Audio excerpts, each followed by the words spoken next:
আশা করি আপনারা সবাই ভালো আছেন। আমি সচরাচর আসি না আপনাদের সামনে এপিসোডের শুরুতে। খুব কম আমি আসি, কারণ আমাকে দিয়ে কিন্তু হোস্টিং হবে না। কিন্তু আজকের পর্বে আমাকে আসতে হলো, কারণ এই ঘটনা এখন আপনারা যা শুনবেন তা শোনার পেছনে কিছু কারণ রয়েছে। কেন? অনেক প্রশ্ন দাঁড়াতে পারে। তাই সেই প্রশ্নগুলোর আগে ভাগে আমি উত্তর দিয়ে রাখতেছি, যাতে করে কোনো রকমের কনফিউশন তৈরি না হয়। এই ঘটনাটা আমাদেরকে পাঠিয়েছেন অ্যানি, তার জীবনের ঘটনা এটি। এবং আমরা কিন্তু অ্যানির বেশ কয়েকটি ঘটনার প্রচার করেছি স্বাধীন মিউজিক অ্যাপেও এবং ভায়াতেও। অ্যানির যে ঘটনাটা আপনারা শুনবেন আজকে, তা হচ্ছে তার ব্যক্তিগত জীবনের নতুন অধ্যায় যখন শুরু হয়, তা সেই নতুন জীবন, সেই জীবনে ঘটতে থাকা ঘটনাগুলো, তার জীবনময় ঘটনা ঘটেই যাচ্ছে এখন পর্যন্ত। হয়তো আজকে এই মুহূর্তে যখন আপনারা শুনছেন, অ্যানির সাথে হয়তো কোনো না কোনো ঘটনা ঘটেই যাচ্ছে। অ্যানি আপনাদেরকে সেই ঘটনাই শোনাবেন। কিন্তু আপনাদেরকে জানাতে চাই, এই ঘটনা থেকে আমরা 40 মিনিটের মতো অংশ বাদ দিয়েছি, কারণ কিছু কিছু জায়গায় আমাদের মনে হচ্ছে যে এই কথাগুলো না বলাই ভালো। আমাদেরকে অনেক দিকে তাকাতে হয়, দেখতে হয়। তাই মনে হতে পারে যে এই বাক্য বা এই কথাটার পরের কথাটা মিলছে না বা সিঙ্ক হচ্ছে না। তার কারণ হচ্ছে এডিট করে আমরা প্রায় 40 মিনিটের মতো অংশ বাদ দিয়েছি। এই জন্যই যদি মনে হয় যে সিঙ্ক হচ্ছে না বা মিলছে না, বুঝে নেবেন যে আমরা কিছু না কিছু তথ্য সেটা বাতিল করেছি। আবার যদি মনে হয় যে আমি অনেক সময় ধরে চুপ, বুঝে নেবেন যে কিছু অংশ আমি নিজে থেকে বাদ দিয়ে চলে গেছি দেখা অবস্থাতেই। আমি আপনাদেরকে জানিয়ে রাখলাম যাতে করে মনের ভেতরে কোনো প্রশ্নের উদ্রেক না হয়। মনে রাখবেন, তিনিও কিন্তু একজন শ্রোতা আপনাদের মতো, যিনি এই ঘটনাটি আজকে লিখে পাঠিয়েছেন আপনাদের জন্য। আশা করি এই ঘটনাটি আপনারা শুনবেন। এই ঘটনা পরতে পরতে কিন্তু সুপার ন্যাচারাল ইভেন্টগুলো চড়ানো, খুবই অদ্ভুত। ব্যক্তি জীবনের কিন্তু অনেক ঘটনা ঘটে আমাদের। এই ঘটনা কিন্তু তারই প্রমাণ। আমি যে মানুষকে বলি যে ঘটনা কীরকম, তা তো আপনারা দেখেন না। ঘটনা তো সারা জীবন শুনে গিয়েছেন একরকম, কিন্তু বাস্তব ঘটনাগুলো একদম অন্যরকম। অ্যানের এই ঘটনাগুলোই প্রমাণ করে দিবে যে আমি যে কথাটা বলি এই কথাটা সত্যি। সারা জীবন আমরা শুধু এক ধাঁচের ঘটনাই শুনে গিয়েছি, কিন্তু সুপার ন্যাচারাল কিন্তু কখনো এক ধাঁচে ঘটে না। ব্যক্তি জীবনে বছরের পর বছর ঘটতে পারে, যার ফল একদম শেষে এসে পৌঁছায়, আমাদের সামনে এসে দাঁড়ায়। তো শুরু হচ্ছে আজকের পর্ব। আপনারা এখন শুনবেন আপনাদের মধ্যে থেকে একজন অ্যানির ঘটনা। সময়টা 2015। আমি আমেরিকা থেকে বাংলাদেশে এলাম অজানা সব মানুষদের মাঝে, যাদেরকে কখনো দেখিনি। বাংলাদেশে আমি ভোরবেলা ল্যান্ড করি এবং সেদিন ভোরেই আমার বিয়ে হয়ে গেল। আমি আমার স্বামীর পেছনে পেছনে চললাম, এই বিশ্বাসে যে সে আমাকে নিরাপদ স্থানে নিয়ে যাবে। তখন আমি কোনো প্রশ্ন করিনি, শুধু পরিস্থিতি পর্যবেক্ষণ করেছিলাম। এক ধরনের অজানা ভয়ও কাজ করছিল। শুনতে অদ্ভুত লাগলেও সত্য এটাই, যখন কেউ পালিয়ে গিয়ে বিয়ে করে তখন তারা সাধারণত একে অপরকে অনেক ভালোভাবে চেনে। তখন সেটা হয় লাভ ম্যারেজ। কিন্তু আমি যেন একজন অচেনা মানুষকে বিয়ে করলাম নিজের ইচ্ছায়, একটা অপরিচিতকে বিশ্বাস করলাম। তবে সত্যি কথা বলতে, সে বাস্তবে অনেক ভালো একজন মানুষ। তবে কিছু সময় পর আবার এক অজানা ভয়, কৌতূহল চেপে ধরল আমাকে। আমি কোথায় যাচ্ছি কিছুই জানি না। আমি বাংলা ভালোভাবে পড়তে বা লিখতে পারি না। বাংলাদেশে 3 বার এসেছি, তাও বাবা মায়ের সঙ্গে। বাংলার বিভিন্ন উপভাষা আমি বুঝি না, শুধু ঢাকাইয়া মান বাংলা একটু বুঝতে পারি, কারণ বাবা মা শুধু ইংরেজি কার্টুন আর বাংলা নাটক দেখতে দিতেন। বাবা বলতেন হিন্দি সিনেমায় অশ্লীলতা আছে, নারীদের বস্তু হিসেবে দেখানো হয়। তাই আমাদের জীবনে কখনো গান বা সিনেমার জায়গা ছিল না। আমি 18 বছর বয়সের আগে কখনো গান শুনেছি বা কোনো বলিউড সিনেমা দেখেছি বলে আমার মনে পড়ে না। হয়তো শুনতে অবিশ্বাসও লাগতে পারে, কিন্তু এটাই আমার জীবনের বাস্তবতা। আজ বুঝি তারা যা করেছেন তা আমাদের ভালোর জন্যই করেছেন। নীরবতা ভেঙে আমি শেষমেশ আমার স্বামীকে জিজ্ঞেস করলাম, আমরা কোথায় যাচ্ছি? সে বলল, ছোট খালার বাড়ি। আমি আবার জিজ্ঞেস করলাম, আমরা কোথায় এসেছি, জায়গার নাম কি? দ্বীপ মানে? আমার স্বামী বলল, ইসলামপুর, পুরান ঢাকা। আমি দ্বিধায় পড়ে তার পেছনে পেছনে চললাম। আমরা একটা গেট দিয়ে ঢুকলাম, যেখানে কাপড় আর জামা কাপড়ের দোকান ছিল। একতলা উপরে উঠলাম, সেখানে আরও কিছু কাপড়ের দোকান ছিল। এরপর আরেক তলা উঠতেই একটা বিশ্রী গন্ধ নাকে এসে কুচকে দিল আমার নাকটা, যেন ওভারফ্লো করা টয়লেটের গন্ধ। সেখানে আমি এক লোককে দেখলাম, যার লুঙ্গি হাঁটু পর্যন্ত গোজানো ছিল, যেন হাফ প্যান্ট। গন্ধটা এতটাই বাজে ছিল যে আমি আমার হিজাব দিয়ে নাক চেপে ধরলাম। আমার স্বামী সেটা দেখে বলল, এই তলাটা ভুতুরে, ওনারা কেউ এখানে আসতে দেন না।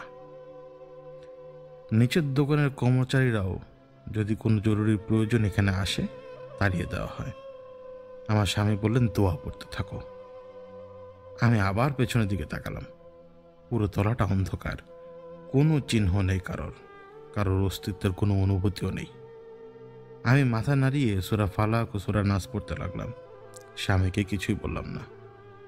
আমরা পঞ্চম তলায় পৌঁছালাম, তার খালার বাসা। আমিই বেল বাজালাম। আমার খালা শাশুড়ি আর মামি শাশুড়ি দরজা খুলে হাসি মুখে স্বাগত জানালেন। দুপুরে খাওয়ার পর আমরা সবাই মাঝের ঘরে একসাথে বসে পরিচিত হলাম। ফ্ল্যাটটি ছিল মাত্র 2 বেডরুমের, ছোট ডাইনিং স্পেস, রান্নাঘর ও একটি বাথরুম। বাথরুমের পাশে ছোট একটি ওয়াশ বেসিন ছিল হাত ধোয়ার জন্য। সেই ঘরেই পরিচয়ের সময় হঠাৎ একজন যুবক এসে আমার স্বামীর মামিকে বলল, আপু সারা রাত ঘুমাতে পারিনি, ব্যাপারটা মাথা থেকে যাচ্ছিল না, ভয় লাগেনি যতটা বিরক্ত লেগেছে। মামি বললেন, কি হয়েছে, কাকে দেখেছ শরণ? সে বলতে যাচ্ছিল, কিন্তু হঠাৎ আমাকে দেখে থমকে গেল।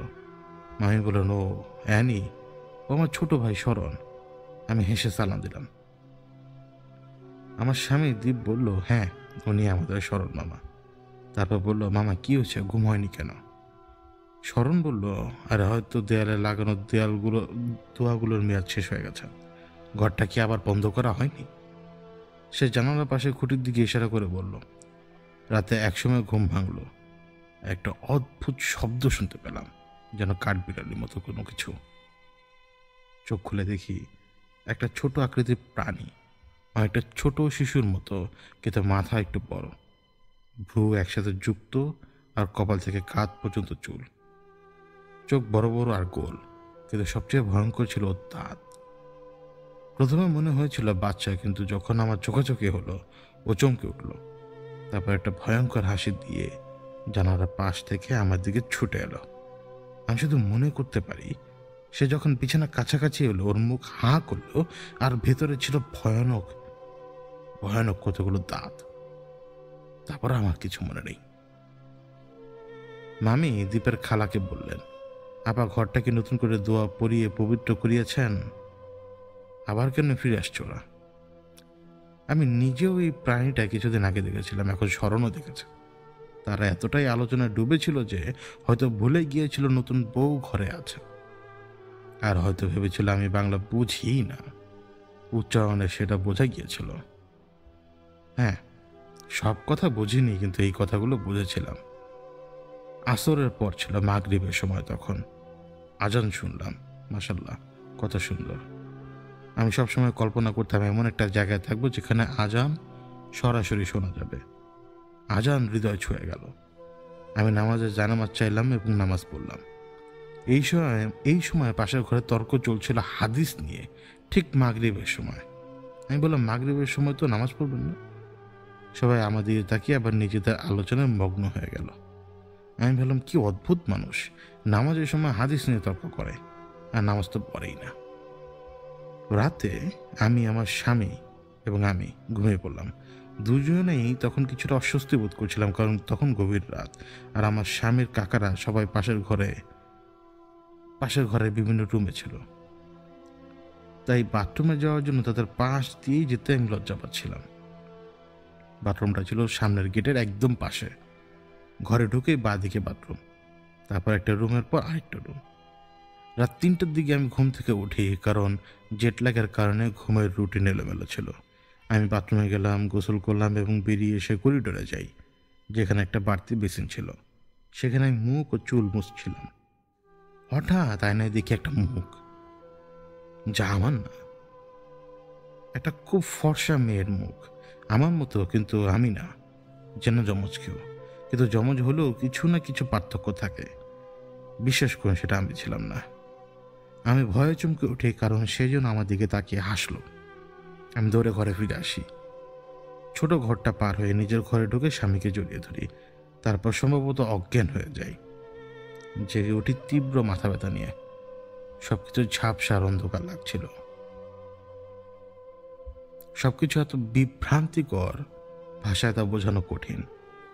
আমি দূর থেকে মৃদু কণ্ঠস্বর শুনতে পাচ্ছি, কারা যেন আমার নাম ডাকছে। এটা কি আমার স্বামী? কি হচ্ছে আমার সাথে? আমার শরীর অসাড় লাগছে, কিন্তু চারদিকে অন্ধকার দেখতে পাচ্ছি। আমি বাতাসের বা যেন কোনো একটা স্ট্যাটিক শব্দ শুনতে পাচ্ছি। সেই শব্দটা বাতাসের নাকি কি ব্যাখ্যা করা যাচ্ছে না। হঠাৎ দৃষ্টিশক্তিটা ফিরে পেলাম। আমি দেখি আমার স্বামীর বুকের উপরে আমি বসে আছি। আমার হাত তার গলায়, যেন তাকে শ্বাস রোধ করে মারতে চাচ্ছি। এটা কতটা ভয়ঙ্কর, কতটা লজ্জার ব্যাপার। আমার স্বামীর পুরো পরিবার আমাকে ঘিরে ধরেছে। তারা চেষ্টা করছে আমাকে তার উপর থেকে সরিয়ে দিতে। চারপাশে প্রচুর শব্দ। আমি কানে হাত দিয়ে চেপে ধরি। আমার স্বামীর চাচা ওয়াহিদ মামা আমার বুড়ো আঙ্গুল ধরে কোরআনের কোন একটা সূরা পরে ফু দিলেন। আমার সারাটা শরীর কেঁপে উঠল। তিনি জিজ্ঞেস করলেন, তোমার কি সবসময় এরকম হয়? আমার গলা ব্যথা করছিল, লজ্জাও লাগছিল। আমি ধীরে ধীরে উত্তর দিলাম, কি হয়, কি সমস্যা? তিনি বললেন, তুমি কি অলৌকিক কোনো বিষয়ের সম্পর্কে জানো? আমি একটু চিন্তা করে বললাম, হ্যাঁ জানি, কিন্তু কখনো ভাবিনি আমি আমার স্বামীর গলা টিপে ধরবো। আমি মাঝে মাঝে কিছু অনুভব করি, কিন্তু এমন দখল বা পজেশনের পর্যায়ে আগে কখনোই আসিনি। বিয়ের তৃতীয় দিন আমার স্বামীর মেজ চাচার বাসায় গেলাম দোয়া নিতে। সেখানে আমার স্বামীর এক কাজিনের সঙ্গে দেখা হলো। সে আমার চেয়ে বড়, তবে স্বামীর চেয়ে ছোট। স্বামী বলল সে মানসিকভাবে একটু অসুস্থ। আমি জিজ্ঞেস করতে যাচ্ছিলাম মানে কি, ঠিক তখন সে হাত ট্রেতে 2 কাপ চা নিয়ে ঢুকলো, মানে হাতে ট্রে নিয়ে 2 কাপ চা নিয়ে ঢুকলো। নিজেকে পরিচয় করে দিয়ে বললো তার নাম কল্পনা। সে আমার কাছে এসে আমার গালে হাত দিয়ে বললো, এত সুন্দর ভাবি, খুব সুন্দর, এত সুন্দর মুখ। হ্যাঁ, প্রশংসা সবাই পছন্দ করে, কিন্তু আমি ওর মধ্যে একটা অদ্ভুত অনুভূতি পাচ্ছিলাম। সে আমাকে 1 কাপ চা দিল। প্রথম চুপুকেই মনে হলো যেন ডিটারজেন্টের মতো কোনো কিছু স্বাদ। আমি কাশতে কাশতে দম বন্ধের মতো অবস্থায় পৌঁছে গিয়েছিলাম। সে আমার পাশে বসে আমার চুলে হাত বুলাচ্ছিল, এমনভাবে যে আমাকে ভীষণ অস্বস্তি বোধ করাচ্ছিল। সে বলল, চা খাচ্ছ না কেন ভাবি, খাও না। তার কণ্ঠে এমন একটা কৃপি ভাব ছিল যা চা খাওয়ার চেতে আমাকে চিন্তায় ভাবতে বাধ্য করছিল। আমার হাত কাঁপছিল। চায়ের কাপটা হাত থেকে পড়ে আমার পশাব বিছানার উপর পড়ে গেল। সে হাসতে লাগলো, তারপর বলল সে কাপড় আনবে পরিষ্কার করতে। সব কিছুই ঘটেছিল তখন, যখন আমার স্বামী বাথরুমে ছিল। তারপর সময় হলো মাগরিবের। আমার স্বামীকে ডাকলাম নামাজের জন্য। আজান শুরু হতেই আমি অজু করে সালাত আদায় করলাম। স্বামী তখনও ঘুমাচ্ছিল। আমি গিয়ে তার পাশে বসলাম। তুমি নামাজ পড়বে না? মাগরিবের সময় শেষ হয়ে যাচ্ছে। সে চোখ খুলে আমার দিকে এমনভাবে দেখে লাফিয়ে উঠলো যেন সে ভূত দেখেছে। আসলে সে আক্ষরিক অর্থেই দেখেছিল। আমি তাকে শান্ত করার চেষ্টা করলাম। আমি আমি অ্যানি, তোমার অ্যানি, কি হয়েছে বলো। তাকে বোঝাতে আমার 2-3 মিনিট লেগে গেল যে আমি আসলেই তার স্ত্রী অ্যানি। সে তখন দেয়ালের দিকে সরে গিয়ে সজাগ হয়ে বসেছিল, যেন কোনো শিকারীর হাত থেকে পালাতে চাইছে। তারপর চোখ মুখ মুছে বলল যে, ও তুমিই তো। আমি তার হাত ধরলাম এবং জিজ্ঞেস করলাম, স্বপ্ন দেখেছো কোনো? সে তখন অদ্ভুতভাবে তাকিয়েছিল আমার দিকে। তারপর ধীরে ধীরে বলল, না, আমি তোমাকে দেখেছিলাম, কিন্তু তুমি মনে হচ্ছিল না। তোমার মুখ মনে হচ্ছিল বদলে গেছে। বলতে পারছি না কেমন তোমার মুখ, কিন্তু সঙ্গে অন্য একটা মুখ। তোমার শরীর, চুল সবকিছুই একই, কিন্তু অদ্ভুতভাবে ভয়ঙ্কর ও সুন্দর একই সাথে। আমি চিনতেই পারিনি তোমাকে। তখনই আমার মনে পড়ে গেল সেই আয়নায় দেখা প্রতিচ্ছবিটা। কি হচ্ছে আমার সঙ্গে? আমি ভেবেছিলাম সবকিছু পেছনে ফেলে এসেছি আমেরিকায়, কিন্তু দেখছি এই অলৌকিক বিষয়গুলো আমার সঙ্গে এখানেও চলে আসছে। আমার খুব জ্বর। নিজের পরিবার থেকে দূরে, মনে হচ্ছিল আর হয়তো কখনো দেখা হবে না তাদের সঙ্গে। সেদিন ভোর 3টার দিকে আমার ঘুম ভেঙে যায়। আমি দেখি ঘরের এক প্রান্তে এক পিলারের পাশে জানালার দিকে কিছু একটা লুকোচুরি করছে। দেখতে বাচ্চার মতো, বয়স 1-2 বছরের মতো মনে হলো, কিন্তু মাথাটা শরীরের চেয়ে স্বাভাবিকের তুলনায় অনেক বড়, বড়। যার সঙ্গে সঙ্গে চোখে পড়ল তা হলো, যেখানে ভ্রু থাকার কথা সেখানে ভ্রু না থেকে চুল শুরু হয়ে গেছে আর নেমে এসেছে কাঁধ পর্যন্ত, একেবারে বাবরি চুলের মতো। আমি অবাক হয়ে তাকিয়ে আছি, শরীর জমে গেছে, নড়তেও পারছি না। ও বুঝতে পারলো আমি ওকে দেখে ফেলেছি। তার মুখে এমন এক অভিব্যক্তি, যেন অবাক হয়ে গেছে আমি তাকে দেখতে পেয়েছি বলে। বড় বড় চোখ দেখে আমি হালকা গলা দিয়ে নিঃশ্বাসও ফেললাম। আর তখনই সে দৌড়ে এলো আমার দিকে, চোখের পলকে এসে বিছানার কাছে এসে পৌঁছে গেল। বিছানার সমান উচ্চতায় তার মাথা। হঠাৎ করে মাথা কাত করে দাঁত বের করে, তীক্ষ্ণ দাঁত, সেই দাঁতগুলো বের করলো সে, যেন সুয়ের মতো ধারালো দাঁতগুলো। আমার চোখ তার দিক থেকে সরছিল না, কিন্তু মাথার ভেতরে টেলিপ্যাথির মতো একটা আওয়াজ শুনতে পেলাম। মনে হলো ডেসপিকেবল মি সিনেমার মিনিয়নদের মতো করে প্রতিধ্বনির মতো কানে আসছে, এবার সে আমাকে কামড়াবে। মুখ হাঁ করে দাঁত বের করে এগিয়ে এলো। আমি আর সহ্য করতে পারছিলাম না, ভয়ে চিৎকার করে উঠলাম আর জ্ঞান হারিয়ে ফেলেছি। পরে জ্ঞান ফেরার পরে দেখি আমার মামা শ্বশুর আমার হাতের অনামিকাটা ধরে দোয়া পড়ছেন। আমার স্বামী ছোট খালার বাড়িতে প্রায় 3 সপ্তাহ ছিলাম, কিন্তু তারপরই ওই খালা, মানে আমার খালা শাশুড়ি, সোজা বলেই দিলেন আমাদের অন্য কোথাও থাকার ব্যবস্থা করতে হবে, কারণ তার যাওয়া আসায় অসুবিধা হচ্ছিল। আমাদের যে ঘর দেওয়া হয়েছিল সেখানে তার আলমারি ছিল। তিনি বললেন আলমারিতে তার দামি জিনিসপত্র আছে এবং চাবি নিয়ে ঘুরতে ঘুরতে ক্লান্ত হয়ে গেছেন। আমি খুব কষ্ট পেয়েছিলাম, কিন্তু মুখে হাসি রেখে এই বিষয়টা মেনে নিয়েছিলাম। এরপর আমরা তার বাড়ি ছেড়ে বেরিয়ে এলাম আর একের পর এক আত্মীয়র বাড়িতে ঘুরে ঘুরে আশ্রয়ের খোঁজ করছিলাম। আমার চাচারা বাংলাদেশে প্রভাবশালী অবস্থানে আছেন। আমার মেজ চাচা আমাকে বারবার ফোন করতেন। একদিন তিনি ফোন দিয়ে বললেন তারা আমার স্বামী ও শ্বশুরের লোকদের ব্যাকগ্রাউন্ড যাচাইয়ের জন্য কিছু লোক পাঠিয়েছেন। তিনি বললেন, বাবা, ওরা মুসলমান না, ওরা কাদিয়ানি, ইসলাম নামধারী এক ভ্রান্ত মতবাদ। ওদের বাড়ির পাশেই একটা মাজার আছে, ওরা ওদের পীর সাহেবকে পূজা করে। তুমি ওদের গ্রামে গেলে আল্লাহ জানে ওটা তোমার সাথে কি করবে। যদি মেরেও ফেলে, উঠানের পেছনে পুঁতে যদি রাখে, আমরা কিন্তু তোমার খোঁজ পাবো না। প্লিজ মা, আমি তালাকের কাগজ সব রেডি করে রেখেছি, তুমি ওকে ছেড়ে দাও। আমার চাচা খুব বিচক্ষণভাবে আমার মনে সন্দেহ ঢুকিয়ে দিলেন। আমি সরাসরি আমার স্বামীর কাছে গিয়ে বললাম, দীপ, আমার সেজ চাচার কাছ থেকে কিছু তথ্য পেয়েছি, তুমি কি এইসবের অভিযোগ কি সত্যি বলতে পারো কিনা? দীপ বলো কি জানতে চাও? আমি জিজ্ঞেস করলাম, তুমি আর তোমার পরিবার কি মুসলমান? তোমরা কি কাদিয়ানি? তোমাদের বাড়ির পাশে যে মসজিদ আছে সেটা কি আসলে কোনো মাজার? তার বড় বোন ও ননদ তখন ঘরে ঢুকে গেল, মানে তার বড় বোন মানে তার ননদ ঘরে ঢুকে গেল। দীপ কিছু বলার আগেই তারা রেগে গিয়ে বলল, আর যদি আমরা ওই মতবাদের হই তাহলে তুমি কি ওকে ছেড়ে চলে যাবে? আর তুমি যদি এতই ধার্মিক হয়ে থাকো তাহলে পালিয়ে এসে এমনভাবে বিয়ে করলে কেন? ওর ননদও বলল, অ্যানি, এই ধর্ম এইসব নিয়ে মাথা ব্যথা কেন? আমি তো কলেজে থাকতে সিঁদুর টিপ পড়তাম সবসময়, তো কি আমি কি হিন্দু নাকি? আমি পুরোপুরি হতভম্ব হয়ে গিয়েছিলাম। তবু আমি দীপকে আবার অনুরোধ করলাম, প্লিজ আমাকে সত্যি জানো। দীপ বলল, আমি ঠিক জানি না, তবে মনে হয় আমরা সুন্নি, আর আমাদের গ্রাম আর মসজিদ কাদেরিয়া তরিকার অনুসারী। মসজিদটা আসলে খানকা, সেখানে এক আউলিয়া অনেক আগে এসেছিলেন বলেই বিশ্বাস করে সবাই। আমি নিজে বেশি মানি না, কিন্তু আমার মা বাবা মানে। আমি খানিকটা প্রতারিত অনুভব করলাম, কারণ দীপ এসব কথা আগে বলেনি। তো তবুও আমি সেটা মেনে নিয়েছিলাম শুধু ভালোবাসার কারণে। আর ও নিজেই বলেছিল ওইগুলো বিশ্বাস করে না, আমি ওকে বিশ্বাস করেছিলাম আর আল্লাহর উপরে ভরসা রেখেছিলাম। প্রায় 1.5 মাস ঢাকায় থাকার পর আমরা অবশেষে পাবনার উদ্দেশ্যে রওনা হলাম ওর বাড়িতে যাওয়ার জন্য। আমি বোরকা পরে বের হলাম। আমরা যখন পৌঁছলাম দেখি পুরনো বাড়ি, বাগান, স্কুলের মাঠ, এমনকি খানকার উঠোন ভরে গেছে মানুষের ভিড়ে। 2 শতাধিক তো হবেই। সবাই এসেছে আমেরিকান বউ দেখতে। তারা হয়তো আশা করেনি আমি বোরকা পরে আসবো। সবাই আমাকে স্বাগত জানাতে এসেছিল।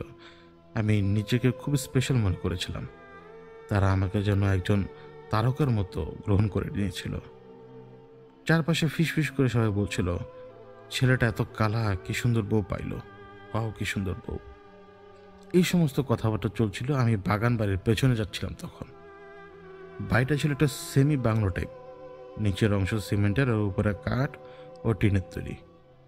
আমি যখন বাড়ির গেট পর্যন্ত পৌঁছালাম, আমার শাশুড়ি, ভাবি মানে ভাইয়ের স্ত্রী আর কয়েকজন মেয়ে দাঁড়িয়েছিল একটা ট্রে হাতে, গম ঘাস বা অন্যান্য জিনিস নিয়ে। আরেক মেয়ে একটা ট্রেতে মিষ্টি ও শরবত নিয়ে দাঁড়িয়েছিল।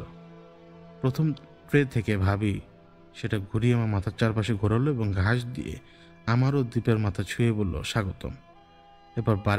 এরপর আমাদের শরবত ও মিষ্টি খাওয়ানো হলো। ব্যাপারটা আমার কাছে হিন্দু রীতির মতো মনে হয়েছিল। আমি সিঁড়ি বেয়ে উঠলাম, মাথা নিচু করে ঢুকলাম। বাড়ির গঠন এমন ছিল যেন ছোটখাটো মানুষের উপযোগী। আমি প্রায় 6 ফুট লম্বা হওয়ায় ঘরের মধ্যে চলাফেরা করতে কষ্ট হচ্ছিল। শ্বশুরবাড়িতে আমার প্রথম রাত। সবাই রাত 10টার মধ্যে ঘুমিয়ে গেল। হঠাৎ করে পেছনের বারান্দায় শব্দ হলো। একটা বড় বেঞ্চ রাখা ছিল সেখানে, আর সামনে একটা বিশাল বড়ই গাছ। কেউ একজন সেই বেঞ্চে বসে গান গাইছিল, লোকসঙ্গীত। আমার শ্বশুর জিজ্ঞেস করলো, কে ওখানে? কিন্তু কে সেই লোক? সে লোকটা থামলই না, বরং গান আরো জোরে গাইতে লাগলো। তখন ডাকাতের ভয় ছিল, তাই দরজা খোলা হয়নি। পরদিন সকালে বাইরে গিয়ে দেখি বেঞ্চের পাশে একটা লাঠি রাখা। এটা আমাদের ছিল না। কিছু চুরি হয়নি, বরং সেই ব্যক্তি একটা লাঠি রেখে গেছে। পেছনে গেটও তালাবদ্ধ ছিল এবং কোনো চিহ্ন ছিল না যে কেউ গেট খুলেছে। প্রশ্ন হলো গত রাতে তাহলে কে ছিল এখানে? সবাই বলল পাগল কেউ ছিল, কিন্তু পাগল কেউ তালা না খুলে কিভাবে ভেতরে এলো? সবাই বললো এমন ঘটনা আগে কখনো ঘটেনি। আমি এর উত্তর পাইনি। আমি এই ঘটনায় নামাজ, কোরআন তেলাওয়াত বা জিকিরের কথা বলবো। এটি আমার ধার্মিক প্রমাণ করার উদ্দেশ্য নয়। আমি নিজেও একজন পাপী মানুষ। আমি শুধু ঘটনাগুলো যেমন ঘটেছে ঠিক তেমনভাবেই বলতে চাই। আল্লাহ যেন আমাকে ক্ষমা করেন যদি আমি কোনো ভুল কিছু করে ফেলি বা কল্পনায় যদি কোনো কিছু যোগ করি। কিছু ঘটনা আমি সরাসরি মনে রাখতে পারিনি, সেগুলো আশপাশের মানুষদের কাছ থেকে জেনেছে। পরবর্তী কদিন ধরে বহু লোক আমাদের বাড়িতে আসতো, কারণ বাড়ির পাশে খানকা মসজিদ ছিল। সবসময় ভিড় লেগেই থাকতো। সবাই আসতো আমেরিকান বউ দেখতে। প্রতিদিন গ্রামের মহিলারা আসতেন, কখন আবার আশপাশের গ্রামের কয়েক গ্রাম দূর থেকেও লোক আসতো। প্রথমত তারা আসতো ওই খানকায় যেখানে ওদের পীর সাহেব নাকি বসেছিলেন বা ছুঁয়েছিলেন, সেটি চুমু দিয়ে সালাম দিতে বলতো। দ্বিতীয় আকর্ষণ ছিল বাড়ির উঠান। বাইরের কাঠামো দেখে সবাই প্রশংসা করতো, কিন্তু ভেতরে তেমন কোনো কিছু ছিল না। তৃতীয় আকর্ষণ এই যে আমি, বাড়ির ছোট বউ। এর মধ্যে অনেক মহিলাদের মধ্যে একজন নারী, যিনি পুরো কালো চাদর দিয়ে ঢাকা ছিলেন, হঠাৎ এসে আমাকে একটা চুলে ক্লিপ দিলেন এবং বললেন, এই ক্লিপটা সবসময় নিজের সঙ্গে রাখো, এটা বরকতময়, তোমাকে খারাপ জিনিস থেকে রক্ষা করবে। আমি তো অবাক হয়ে গেলাম। তিনি চলে যাওয়ার সময় আবার চিৎকার করে বললেন, রেখো, এটা কিন্তু রেখো, এটা কিন্তু হারিয়ে ফেলো না।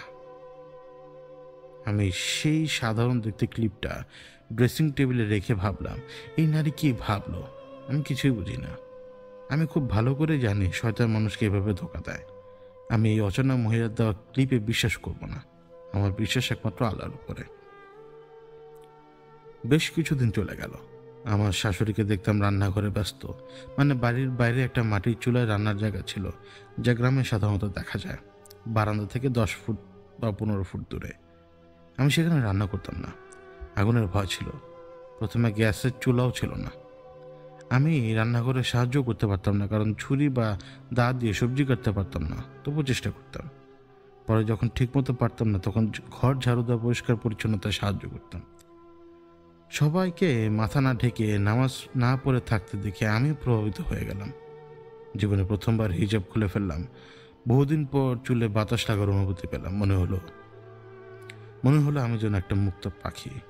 কোনো বিধিনিষেধ নেই, কোনো ধর্মীয় শৃঙ্খলা নেই। আমি আমার শ্বশুর ও দেবরের সামনে খোলা চুলে ঘুরে বেড়াতাম। শুরুতে আমি আজানের সাথে সাথে নামাজ পড়তাম, কিন্তু একসময় নামাজ বাদ দেওয়া শুরু হলো। ফজর মিস করে জোহর পড়তাম, আসর মিস করে মাগরিব। আমি খুব কথা বলতাম, আমার স্বামী আমার কথা শুনতে শুনতে ঘুমিয়ে পড়তো। তারপর নীরবতা, না সত্যিকারের নীরবতা নয়, চারদিকে অনেকে নাক ডাকা শব্দ, আর বাইরে থেকে জোনাকি পোকামাকড়ের ডাক ভেসে আসতো। আর তখন আমি আমার কল্পনায় দেখতে পেতাম আমাদের ঘর, যেটা স্টোর রুম হিসেবে ব্যবহার করা, সেখানে একজন দীর্ঘদেহী উজ্জ্বল আলোকিত মানুষ নামাজের ভঙ্গিতে বসে আছেন। আমি তার দিকে তাকিয়ে প্রশান্তি অনুভব করতাম। আমি নিজেকে খুব একা মনে করতাম। মনে হতো কেউ আমাকে বুঝতে পারছে না। মনে হতো শুধু তিনি আর আমরা দুজনেই এই বাড়িতে নামাজ পড়ি।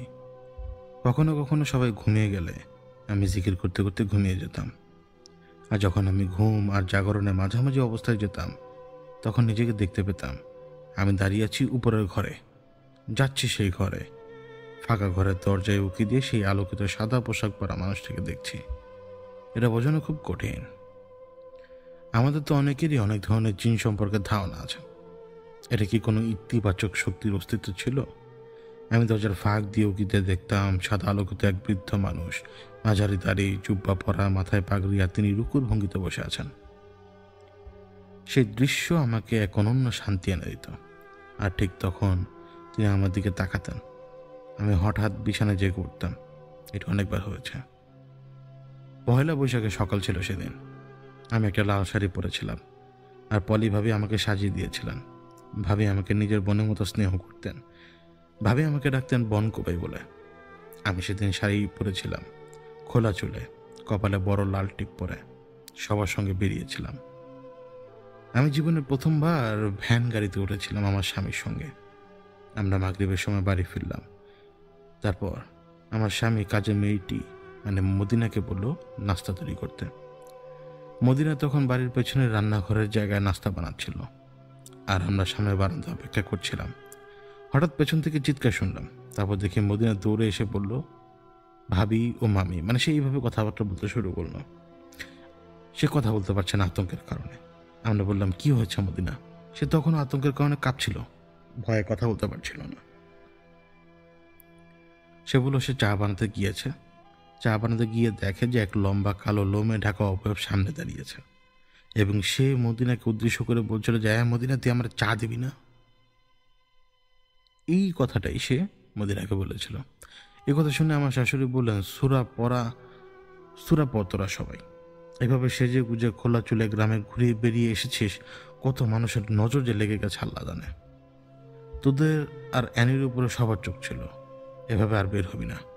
আমি বললাম কিন্তু মা, আপনারাও তো এভাবে বের হন। আমি ভেবেছিলাম এটা স্বাভাবিক, কিন্তু শাশুড়ি আমাকে থামিয়ে দিলেন না, বললেন আর এমনভাবে সেজে বাইরে বের হবি না। আমি বললাম আচ্ছা। আরেকদিন রাতে গ্রামে বিদ্যুৎ চলে গিয়েছিল।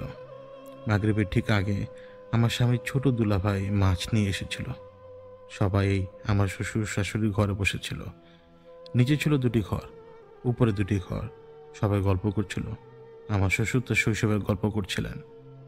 হঠাৎ মনে হলো পাশের ঘরে যাই। মনে হচ্ছিল কেউ আমাকে ডাকছে। আমি উঠে দাঁড়ালাম, কিন্তু নিজেকে প্রশ্ন করছিলাম আমি কেন উঠে দাঁড়ালাম। আমি অন্ধকার ঘরে গিয়ে নিজের বিছানায় বসে পড়লাম। আমার চেতনা ধীরে ধীরে অস্পষ্ট হয়ে যাচ্ছিল। আমি তাকালাম টিভির পাশে থাকা শোকেসের দিকে। দেখলাম সেখানে একজন পুরুষ দাঁড়িয়ে, কালো কাবুলি পাজামা পরা। তার ছোট দাড়ি ছিল, চোখে সম্ভবত সুরমাও। তিনি আমার দিকে তাকিয়েছিলেন গভীর দুঃখ ভরা চোখে, যেন আমার প্রতি সহানুভূতি প্রকাশ করছিলেন তিনি। আমি বললাম মামা, আর মনে মনে শুনলাম একটা নাম, আসাদ। আমি বললাম আসাদ মামা। তারপর এক ধরনের অদ্ভুত অনুভূতি পেলাম, যেন আমি হিপনোটাইজ হচ্ছিলাম। আমি নিজের চেতনা ধরে রাখার চেষ্টা করছিলাম, কিন্তু ধীরে ধীরে অন্ধকার হারিয়ে ফেললাম নিজেকে।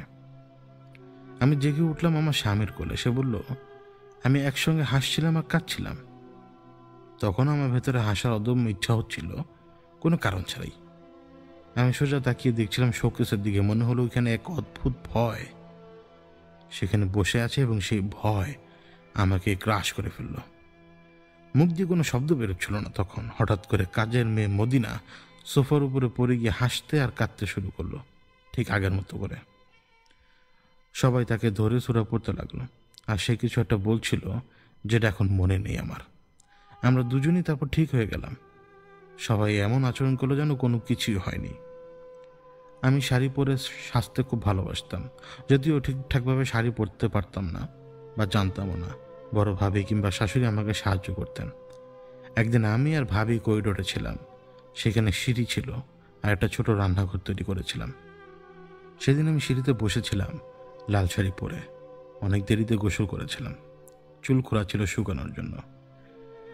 হঠাৎ চোখের কোণায় দেখি উপরের তলায় রেলিং থেকে আমার ভাসুর নিচের দিকে তাকিয়ে সরে গেলেন পেছনের বারান্দায়। আমি দরজার শব্দ শুনলাম, হাওয়া বইল, আমার চুল উড়ল আর পিঠে একটা অদ্ভুত শিরশির অনুভূতি হলো। আমি সাথে সাথে আঁচল টেনে পিঠ ঢেকে নিলাম।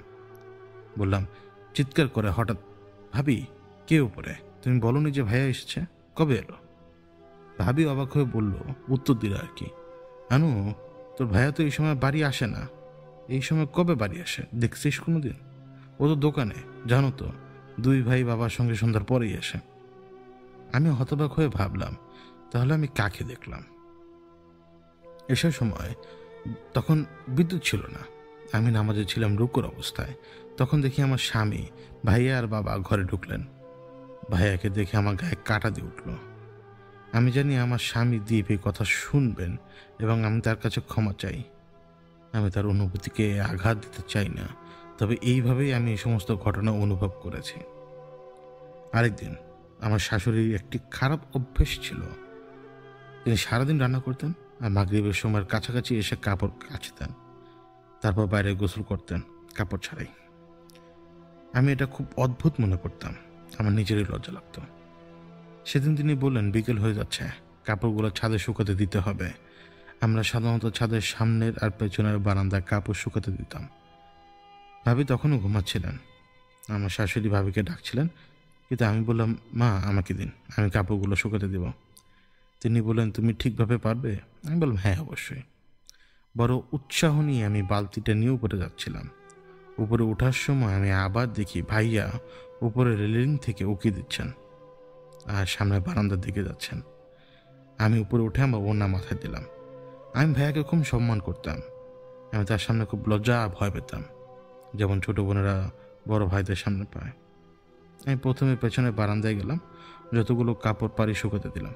তারপর কয়েকটা কাপড় থাকলো, যেগুলো পেছনে জায়গা না হয় সামনের বারান্দায় নিয়ে যেতে হবে।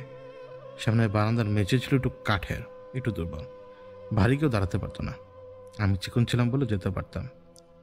আমি একটু লজ্জায় আর সাবধানে সামনের বারান্দার দরজা খুললাম। ভাবছিলাম ভাইয়া হয়তো সিগারেট খাচ্ছেন, কিন্তু আমি চারদিকে তাকালাম, কেউ নেই। এটা এক অদ্ভুত ব্যাপার। আমি কাপড় শুকাতে দিলাম, ভাবি আর ভাইয়ার ঘরে উকি দিলাম, কেউ নেই। পাশে ফাঁকা ঘরে দেখলাম, সেটাও ফাঁকা। আমি নিশ্চিত ছিলাম আমি ভাইয়াকে দেখেছি, কিন্তু নিচে গিয়ে ভাবিকে জিজ্ঞেস করলাম, ভাবি ভাইয়া কে এসেছিলেন? ভাবি তখনই ঘুম থেকে উঠেছিলেন। বললেন, নানু তুমি বারবার ভাইয়ার কথা কেন বলো, কি হচ্ছে? আমি তো উত্তরতে লাগলাম, না ভাবি, আমার মনে হলো আমি ভাইয়াকে দেখেছি। এরপর আমি মাগরিবের নামাজ পড়তে গেলাম। আমি ভাবলাম এটা অদ্ভুত হচ্ছে যে আমি বারবার ভাইয়াকে দেখছি। আল্লাহর কসম আমার মনে কোনো খারাপ ভাবনা ছিল না, শুধু একজন ভাইয়ের মতো শ্রদ্ধা করতাম। কিন্তু আমি যদি বারবার ভাইয়াকে দেখেছি বলি, তাহলে তার স্ত্রী আর আমার স্বামী ভুল বুঝতে পারে। আরেকদিন আমি ভাবির ঘরে গেলাম। ভাবির ঘরে তেমন কোনো কিছু ছিল না, একটা পাতলা তোষক ছিল মাটিতে। আমি ভাবির সঙ্গে একটু কথা বলতে চেয়েছিলাম। আমার বাংলিশ কিছুটা যদি বুঝতেন তিনি, আর সামান্য ইংরেজিও বুঝতেন। আমি কথা বলতে বলতে ঘুমিয়ে গিয়েছিলাম।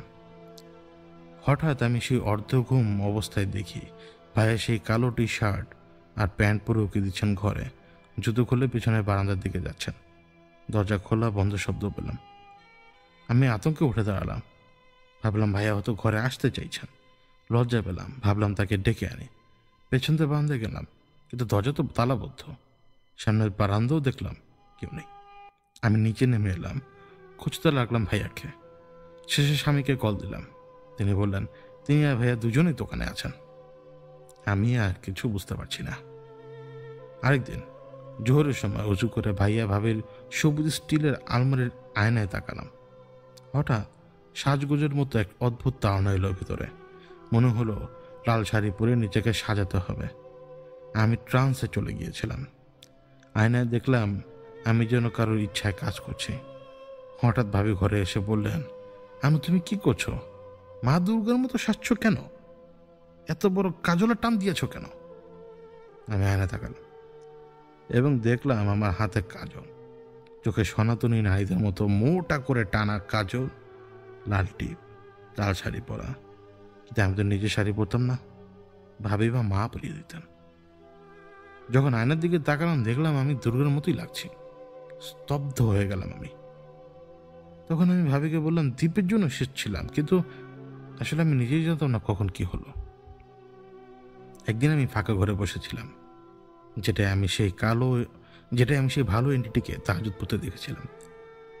হঠাৎ ভাবি ডাকলেন, আনু তুমি নতুন বউয়ের মতো কি করছো এই বন্ধ করে?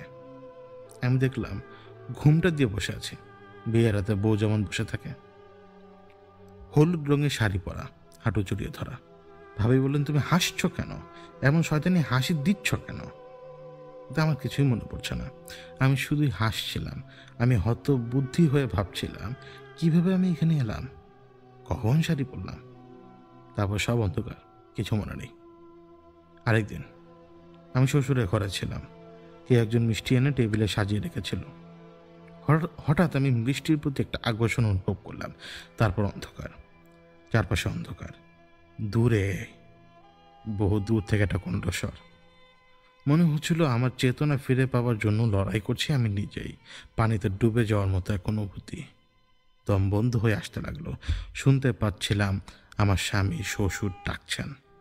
মনে মনে বলছিলাম, আল্লাহ আমাকে সাহায্য করুন।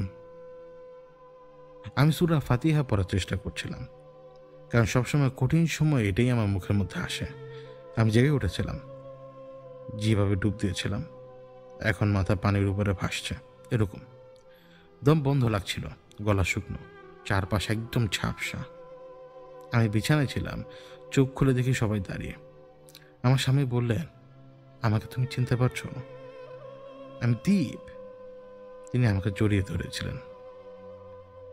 আমি মুখে বিষাদ আর মিষ্টির মতো একটা স্বাদ টের পাচ্ছিলাম। তাকে দেখি ওয়ার্ড্রোবে হেলান দিয়ে দাঁড়িয়েছে সেই কালো কাবুলি আর চাপ দাড়িওয়ালা মানুষটা, যাকে আমি মামা বলি। আমি যা শুনলাম তা হলো, মদিনা। সে দেখেছিল আমি ধীরে ধীরে হাঁটছি টেবিলের দিকে যেখানে মিষ্টিগুলো ছিল। সে বলল, আমি মিষ্টিগুলোর উপরে হাত দিয়ে একটার পর একটা গিলছিলাম, যেন কেউ আমাকে খাওয়াতে বাধ্য করছিল।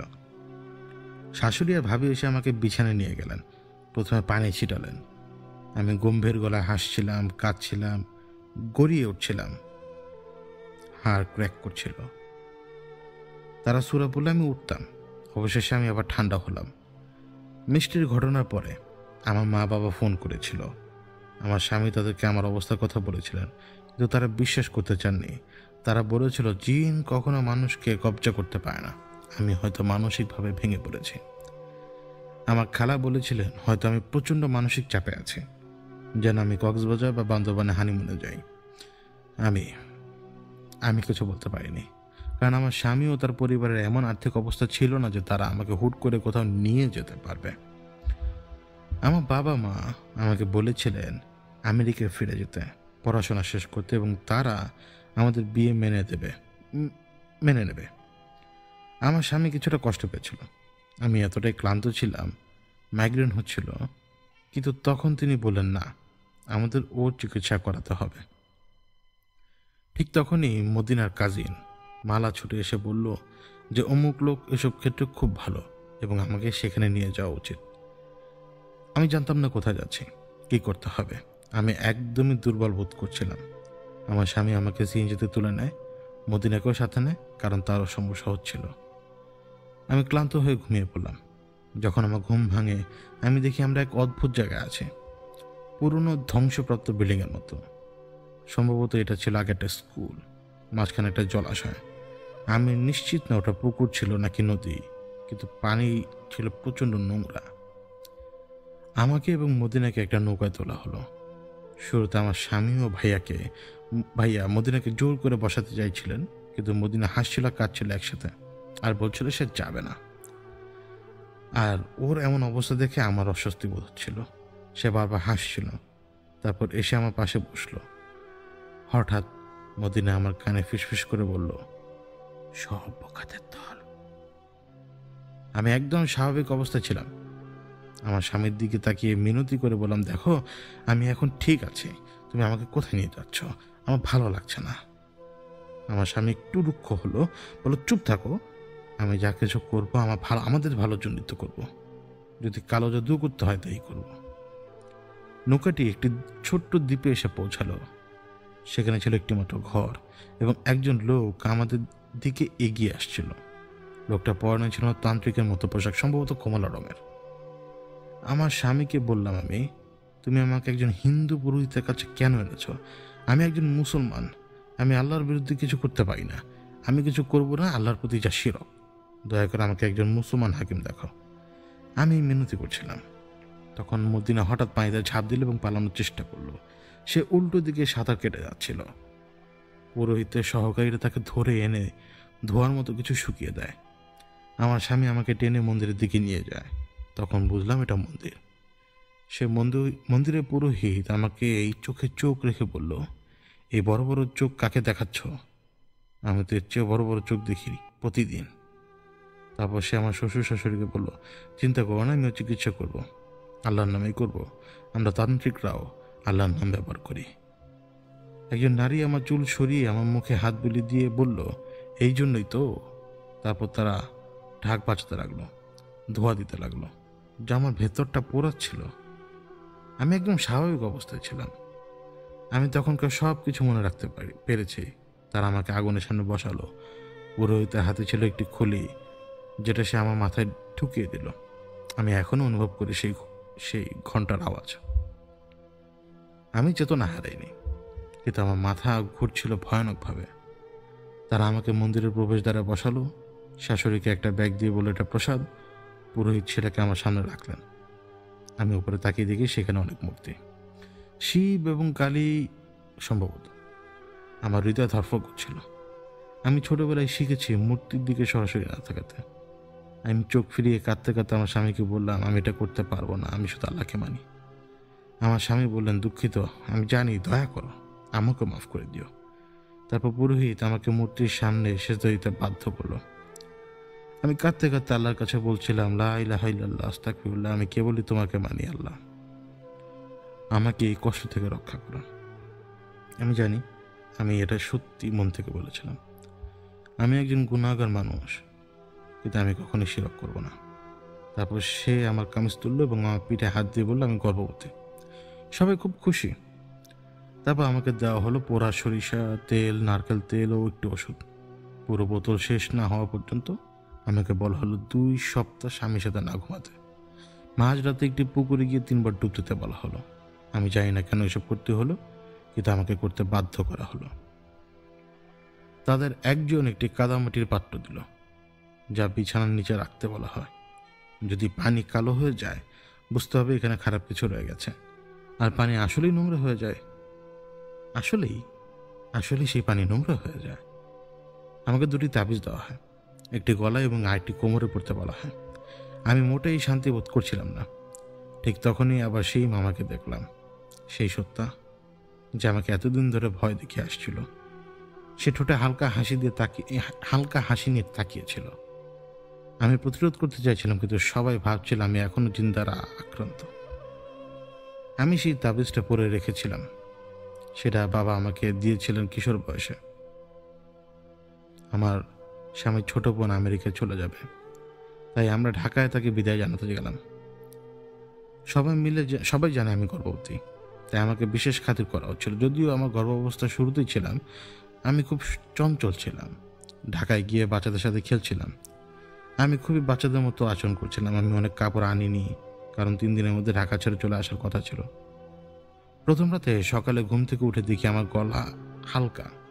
গলা হাত দিয়ে দেখি তাবিজ নেই। পরে দেখি সেটা আমার পায়ের নিচে পড়ে আছে। আমি স্বামীকে ডেকে দেখাই। সে আমাকে তাবিজটা আবার পরিয়ে দেয় এবং সূরা ফালাক নাস পরে ফু দেয়।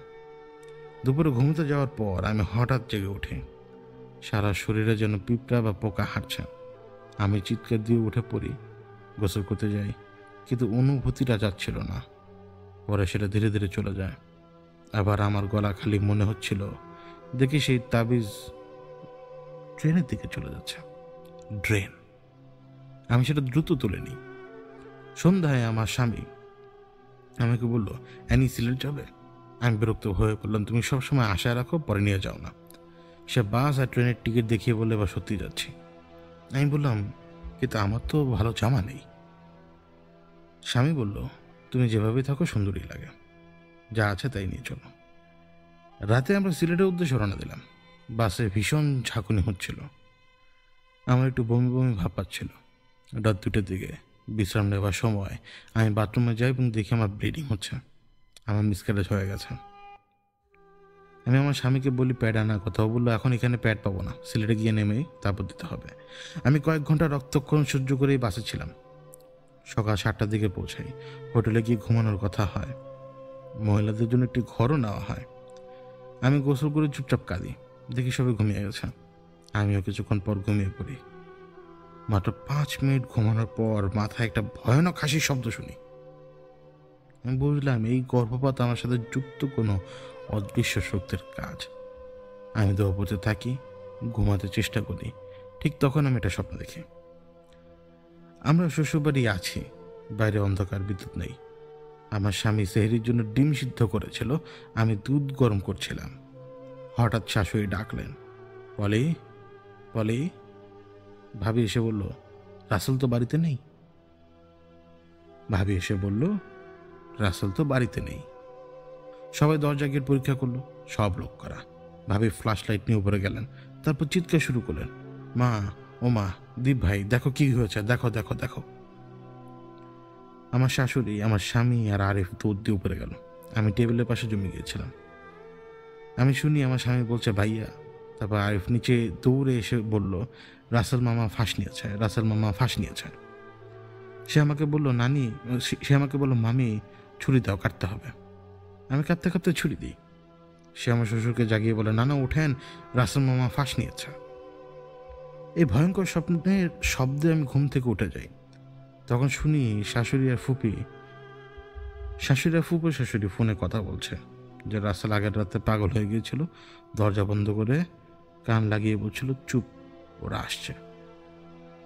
সেই রাতে লাঠি নিয়ে দাঁড়িয়েছিল কিছু মারার জন্য। তার স্ত্রী থামাতে চাইছিল তাকে। আমার শ্বশুরের সামনে সে তার স্ত্রীকে মেরেছিল। সে বারবার বলছিল, মদিনা পাশের টিনের বাড়িতে অমুক লোকের সাথে অশ্লীল কথাবার্তা সবার সামনে বলছিল। আমার শাশুড়ি খুব চিন্তিত ছিলেন। আমরা একমাত্র একদিনের জন্য সিলেট এসেছি, আর এমন সব অদ্ভুত ঘটনা। হঠাৎ করে ভাইয়ার কি হয়ে গেল, আমার একটু অদ্ভুত লাগছিল। আমি ঠিক তখনই এক বিশদ স্বপ্ন থেকে জেগে উঠেছি ভাইয়াকে নিয়ে, আর এখন শুনছি উনি সারা রাত ধরে অদ্ভুত আচরণ করছেন। আমি আর আমার স্বামীর কাছে ভাইয়াকে নিয়ে এসে অদ্ভুত স্বপ্নটা বলার চেষ্টা করলাম, কিন্তু সে শুধু বলল, শয়তান দেখাইছে। হয়তো সবাই এই কথাই বলতো। আমি বললাম, দীপ, একটা কথা বলি। সে বলল, হ্যাঁ বলো। আমার স্বামীর সাথে তার ভাইয়ের সম্পর্ক তেমন ভালো ছিল না, বরং অতীতের একটা ঘটনার জন্য সে তার ভাই ও ভাবিকে এখনো ক্ষমা করতে পারেনি। সে ভাইয়ের কথা বললেই বিরক্ত হতো।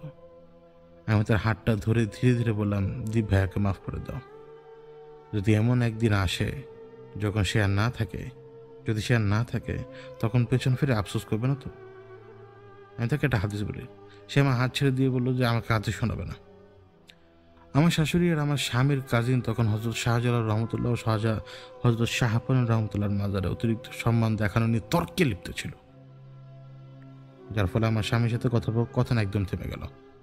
সদ্য বাচ্চা মিসক্যারেজ যে হলো, তার উপর আমার শারীরিক ও মানসিক যন্ত্রণায় আমি ভুগিয়ে যাচ্ছিলাম, কিন্তু আমাকে কেউ এক ফোঁটা সহানুভূতি দেখায়নি। আমরা ঢাকা ফিরে এলাম। তখন আমার স্বামী ও আমি আমার পরিবারের সাথে কথা বললাম এবং তারা আমাকে একটা শর্ত দিল। তারা আমাদের বিয়ে মেনে নেবে যদি আমি আবার আমেরিকায় গিয়ে পড়াশোনা করি। কিছুদিনের মধ্যেই আমার স্বামী আমাকে পাঠিয়ে দিল। আমি যখন যুক্তরাষ্ট্রে ফিরে এলাম, আমি আবার কলেজের সেমিস্টার শুরু করলাম। পাশাপাশি আমি এক আত্মীয়কে পড়াতে শুরু করলাম, একটা 5ম শ্রেণীর ছেলে। একদিন আমি শুনলাম যে সে তাবিজ পড়া শিরক, আর গলায় কিছু ঝুলিয়ে রাখা ভরসা করা উচিত না। আমি তখন আমার স্বামীকে জানালাম যে বাংলাদেশ থেকে আনা 2টা তাবিজ খুলে ফেলবো। আমি বললাম, আমি আল্লাহর উপর বিশ্বাস করি, আমি নামাজ পড়ি, আল্লাহ আমাকে রক্ষা করবেন। আমার স্বামী বিরক্ত হয়ে বলল, তোমার ইচ্ছা, কিন্তু আবার সমস্যা হলে আমার কাছে অভিযোগ করো না। আমি বললাম, আমার মনে হচ্ছে এটা খুলে ফেলা উচিত। এই তাবিজটা একজন হিন্দু লোক দিয়েছিল, আমি আর এটা রাখতে চাই না। সে বলল, ঠিক আছে, যেমন খুশি করো। আমি ট্রেনে করে আমার চাচার বাসায় গেলাম। আমার দায়িত্ব ছিল ছোট ভাইকে স্কুল থেকে আনা, খাওয়ানো পড়ানো, যতক্ষণ না চাচা ঠিক ফিরে আসতেন। 2 তলা বাড়ি, ঢুকলেই সিকিউরিটি ক্যামেরা আর অ্যালার্ম বাজার শব্দ হতো। আমি চাচার বাসায় যেতাম আর আসরের নামাজ পড়তাম, কিন্তু আমি নামাজ শুরু হলে এই অ্যালার্ম বাজত। প্রথমে পাতা দিনি, কিন্তু পরে লক্ষ্য করলাম এটা শুধু নামাজ পড়া শুরু করলেই হয়। নামাজ শেষ করে সালাম ফিরে দিয়ে দরজার দিকে তাকালে দেখতাম ছায়াময় কিছু ফিগার দ্রুত চলে যাচ্ছে, আর তখনই পিপ পিপ পিপ শব্দ হতো। আমি সূরা পড়ে রক্ষা চাইতাম। এরপর আমি আমার তাবিজ খুলে ময়লার ঝুড়িতে ফেলে দিই। এইভাবে তাবিজ ফেলা ঠিক নয়, কিন্তু আমি তাই করলাম। এরপর যথারীতি স্কুল থেকে রায়ানকে নিয়ে ফিরলাম। পিৎজা কিনে দিলাম, পড়াতে বসলাম। ওর অঙ্কে সমস্যা হচ্ছিল, হঠাৎ খুব রেগে গেল, যে অস্বাভাবিক। আমি বললাম, পেন্সিলটা দাও, আমি দেখাই কিভাবে করতে হবে। তখন সে চিৎকার করে উঠল, না, আমাকে বোঝাতে যাস না। সে চেয়ার থেকে উঠে দাঁড়িয়ে আমার দিকে বড় বড় চোখ করে তাকালো। আমি থকে গেলাম। আমি বললাম, রায়ান ভাই বসো, কিছু হয়নি। হঠাৎ সে চেয়ার থেকে লাফ দিয়ে রান্নাঘরের দিকে দৌড় দিয়ে গেল। টপ ড্রয়ার খুলে একটা ধারালো ছুরি বের করলো। সে চিৎকার করে ফেললো, আমি তোকে মেরে ফেলবো। আমি কাঁপছিলাম ভয়ে।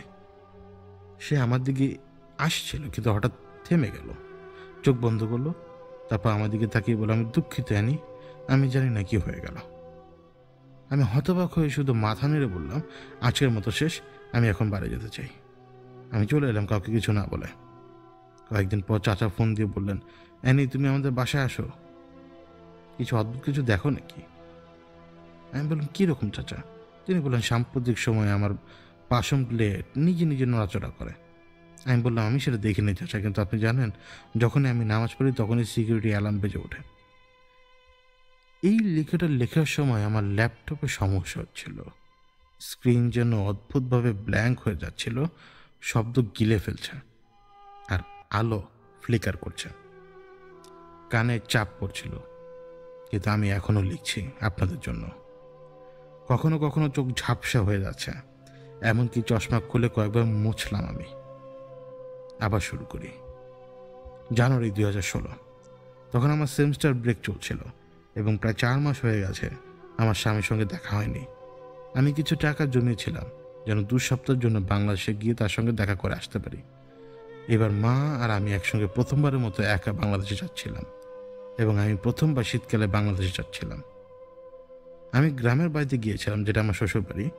আমার পরিবারের পক্ষ থেকে সবাই প্রথমবারের মতো আমার শ্বশুরবাড়িতে আসলেন।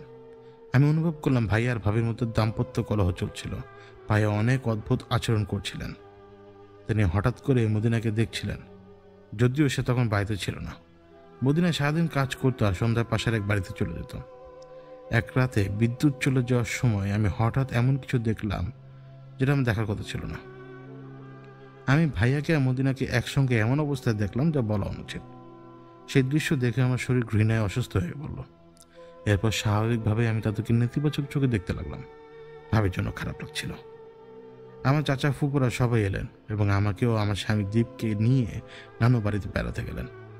এটা ছিল আমার স্বামীর প্রথমবারের মতো নানু বাড়ি যাওয়া। আমার নানু তখন ঢাকা ছিলেন, কিন্তু আমার মায়ের আত্মীয়দের দেখতে গিয়েছিলাম আমরা। আমার নানু বাড়িটি এমন এক স্থানে যেখানে তার বাড়ির পেছন দিক দিয়ে যেতে হয়, তার বাবার পুরনো জমিদার আমলের বাড়িতে। নানুর বাড়িটি একটি বড়, অত্যাধুনিক বড় ডুপ্লেক্স বাড়ি, যার নিচতলা এখন আগের মতোই আছে, যেমনটা ছিল যখন আমার নানা 16 বছর আগে বেঁচে ছিলেন। উপরতলাটি নতুন করে তৈরি হয়েছে। সামনে বিশাল বাগান, উঠোন এবং পাশে 300 বছরের পুরনো একটি পুকুর, যেটিকে ঘিরে অনেক ঘটনা রয়েছে, যা পরে ইনশাল্লাহ বলবো। পুকুরের ওপারে আছে ছোট, চমৎকারভাবে নির্মিত একটি মসজিদ এবং আমাদের পারিবারিক কবরস্থান। যেখানে আমার যাওয়া, সেখানে যেন অদৃশ্য জগৎ পিছুই ছাড়ে না। আমার মামাতো খালাতো আত্মীয়রা আমাদের পুরো নানুবাড়ি এলাকায় ঘুরিয়ে দেখাচ্ছিলেন আমাকে। যখন আমরা পুরনো জমিদার বাড়িতে গিয়েছিলাম তখন আমার মায়ের মামি বলছিলেন আমাদের তো জিন ভূতের সঙ্গেই বসবাস। আমি বললাম কেন নানু? তিনি বললেন এখানে সবসময় অদ্ভুত ঘটনা ঘটে। তিনি আমাদেরকে একটা ঘর দেখালেন যেখানে একজন নানা থাকতেন। বললেন এই ঘরে থাকা নানাকে প্রায় প্রতিদিন রাতে জিনেরা তার খাট উঠিয়ে ফেলে দেয়। তিনি ছাদের সাথে নাক ঠেকিয়ে ঘুম থেকে ওঠেন, মানে খাট উঠিয়ে দেয়, তিনি ছাদের সঙ্গে নাক ঠেকিয়ে ঘুম ভেঙে উঠতেন। তিনি সাহসী, তাই জিনদের চেঁচিয়ে বলেন তাকে নিচে নামিয়ে দিতে। তখন জিনেরা তাকে জোরে ফেলে দেয় আর এতে তার প্রচণ্ড ব্যথা লাগে। আমরা দ্বিতীয় তলায় আরেকটা ঘরের পাশে এলাম। সেখানে নানা থাকেন, যিনি প্রতিদিন রাতে এক বিশাল অক্টোপাস জাতীয় কোনো কিছু তার আক্রান্ত হন। সেই সত্তার 8-10টি সুর রয়েছে যেগুলো তার শরীর জড়িয়ে ধরে, তাকে শ্বাসরোধ করে ফেলে। এটা স্বপ্ন নাকি ভ্রমটা ঠিক বোঝা যায় না। ঘরের ভেতরে পুরনো স্টাইলের একটা খাট ছিল। আমরা নানুর বাড়ির উপরে নতুন অংশে থাকছিলাম, একটা মাস্টার বেডরুমে। আমার স্বামী বললেন আমার একটু ভয় লাগছে, এমন জায়গা থাকার কথা কল্পনাও করিনি। আমি বললাম ভয় পেও না, কিছু শুনলে দোয়া পড়ো। রাতে ঘুমাতে যাওয়ার কিছুক্ষণ পর রাত 2-3টার দিকে জেগে উঠলাম। ছাদের উপরে কারোর পায়ে শব্দ শোনা যাচ্ছিল আর আমার ষষ্ঠ ইন্দ্রিয় জাগ্রত হয়ে গেল। মনে হলো কেউ কেউ দৌড় দিচ্ছে অথবা শক্ত করে হাঁটছে ছাদে। আমার স্বামী বিস্মিত, কারণ এতটা সরাসরি শব্দ আগে কখনো সে শোনেনি। আমি বললাম আমার হাত ধরে ঘুমানোর চেষ্টা করো, শুধু দোয়া পড়ো। সেই রাতটা আতঙ্ক আর দুশ্চিন্তায় কেটেছিল। ভোরবেলায় আমাদের মাথার উপরে জানালায় ঠোকরানোর শব্দে ঘুম ভাঙে। দেখি দুটি পাখি এই জানালায় ঠোকরাচ্ছে। আমি আর দ্বীপ একদম চমকে উঠি। তবে পরে ভাবলাম জানালার বাইরেই তো থাই গ্লাসের আয়না লাগানো ছিল, হয়তো পাখিরা নিজেদের প্রতিবিম্বে ঠোকর দিচ্ছিল।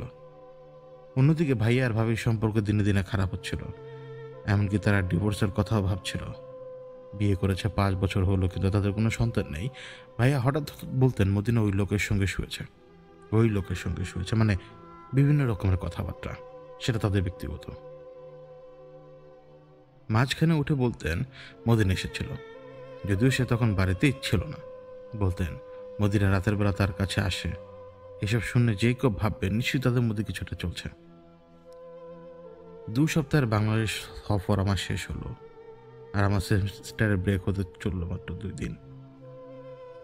আমার আবার ফিরে যেতে হচ্ছিল যুক্তরাষ্ট্রে। ভাবিও তখন ঢাকায় তার ভাইয়ের বাসায় চলে যাচ্ছিলেন। আমি ব্যাগ গুজাচ্ছিলাম, হঠাৎ ভাই আমার রুমে এলেন। তিনি যতই অন্যদের সাথে রুক্ষ ব্যবহার করতেন না কেন, আমার সঙ্গে ছিলেন কোমল। তিনি বললেন আচ্ছা অ্যানি, তুমি আবার চলে যাচ্ছ, কে জানি আবার দেখা হবে কিনা। বিদায় বোন, দেখা হলে ভালো, দেখা না হলে ভালো মতো থেকো। যখন আবার আসবে আমার জন্য 1 কেস বডি স্প্রে আর কিছু পারফিউম নিয়ে আনবে। আমি হেসে বললাম ভাই এসব কী বলছেন, ইনশাল্লাহ আবার দেখা হবে। আর হ্যাঁ, বডি স্প্রে অবশ্যই আনবে, মানে পুরো কেস না হলেও অন্তত অনেকগুলো আনবে। তিনি হাসালেন, আমার মাথায় হাত রেখে চলে গেলেন। আমি যুক্তরাষ্ট্রে ফিরে এলাম এবং আমার সেমিস্টার শুরু হলো। আবার সেমিস্টারের ব্রেকের সময় এলো, সম্ভবত 2016 সালের মে মাসের শেষ সপ্তাহ। আমি প্লেনে বসেছি, প্লেন উঠতে শুরু করলো। আমি ধীরে ধীরে ঘুমিয়ে পড়লাম। চোখ বন্ধ করার পর বারবার এক দৃশ্য দেখতে থাকি, এক অদ্ভুত দৃশ্য। আমার শ্বশুরবাড়ির পেছনের বারান্দায় একটা পাটির উপরে সেই পাটির উপর একটা মৃতদেহ শুয়ে আছে। কালো টি শার্ট পরা আর প্যান্ট পরা, শরীরের উপরে সাদা কাপড়। হঠাৎ হাওয়ায় উড়ে কাপড়টা সরে যায় আর দেখা যায় সেই চেহারাটা আমার স্বামী দ্বীপের। আমি আঁতকে উঠি, ঘুম ভেঙে যায়। জানালার বাইরে মেঘ দেখছিলাম আমি তখন। ভাবলাম নিশ্চয়ই খারাপ স্বপ্ন, কিন্তু যতবারই চোখ বন্ধ করি সেই একই দৃশ্য দেখি। আমার স্বামীর নিথর মুখ, বারান্দা, পাটি, সাদা কাপড়। আমি ভয়ে চমকে উঠি। আমি বাড়ি এলাম। এসে আমার স্বামীকে জিজ্ঞেস করলাম তুমি ঠিক আছো তো দ্বীপ? সে বললো হ্যাঁ, কেন? আমি বললাম না, প্লেনে একটা অদ্ভুত স্বপ্ন দেখেছিলাম, তোমার জন্য একটু চিন্তা করে গিয়েছিলাম। সে বললো আমি ভালো আছি। সেই বছর রমজান ছিল। আমরা রওনা দেবার পথে পাবনায় রমজানের প্রথম দিন পরে বাড়িতে গেলাম। রমজানের প্রথম দিন, শ্বশুর বাড়িতে প্রথম রাত। বাড়ির পরিবেশটা খুব ভারী।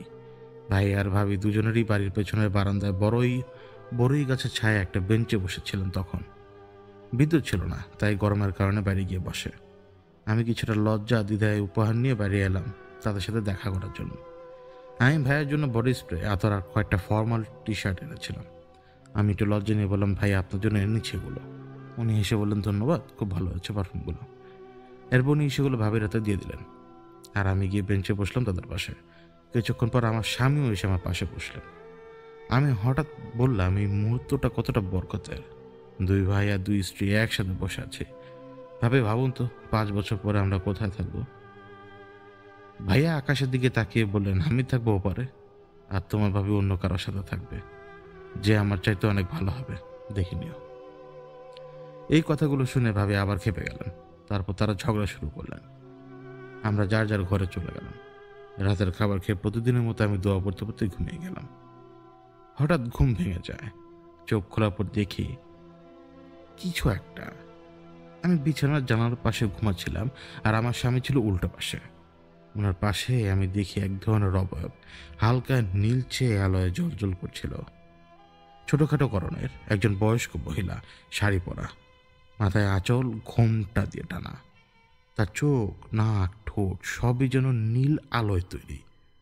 উনি আমার দিকে তাকিয়েছিলেন, আর আমি যেন সময়ের মধ্যে আটকে গিয়েছিলাম। কতক্ষণ ছিল জানি না, মুহূর্ত না মিনিট জানি না, তবে আমি যেন চুপচাপ ওই দৃশ্যের মধ্যে আটকে গিয়েছিলাম। তিনি আমার দিকে তাকিয়ে হাতে ইশারা করলেন, যেভাবে আমরা বিদায় জানাই বা কাউকে হাই বলি, সেইভাবে। তারপর এক ঝলকে সব মিলিয়ে গেল। আমি উঠে বসলাম। জেগে আছি তো, কিন্তু কিছুই নাই, শুধুই অন্ধকার। আমি বিভ্রান্ত হয়ে ভাবতে লাগলাম, স্বপ্ন ছিল নাকি আসল, কি হয়েছিল।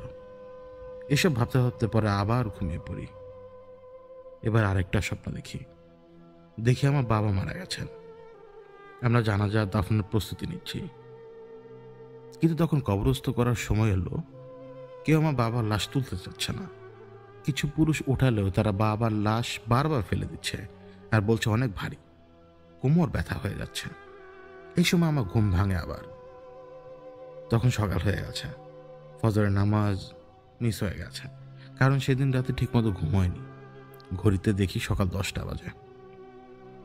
আমি বাইরে যাই, যেখানে চাপকল ছিল। দাঁত ব্রাশ করার জন্য প্রস্তুত হচ্ছিলাম। হঠাৎ দেখি কিছু লোক আমাদের উঠানে জড়ো হয়েছে, আর তারা বড়ই গাছটা কাটছে। আমার শাশুড়ি আর স্বামী বারান্দায় দাঁড়িয়ে কাটার নির্দেশ দিচ্ছিলেন। এক মুহূর্তের জন্য স্থির হয়ে যাই। তখনই কাল রাতে সেই নারী মূর্তির কথা মনে পড়ে গেল, তার হাত নেড়ে দেওয়া। যেন আমি তখন বুঝিনি যে সে বিদায় নাকি অভিবাদন, কিন্তু গ্রামের কেউ এমনভাবে হাত নাড়ে না। আমার হঠাৎ মনে হলো, না, উনি আসলে না বোঝাচ্ছিলেন, গাছটা কাটতে নিষেধ করছিলেন।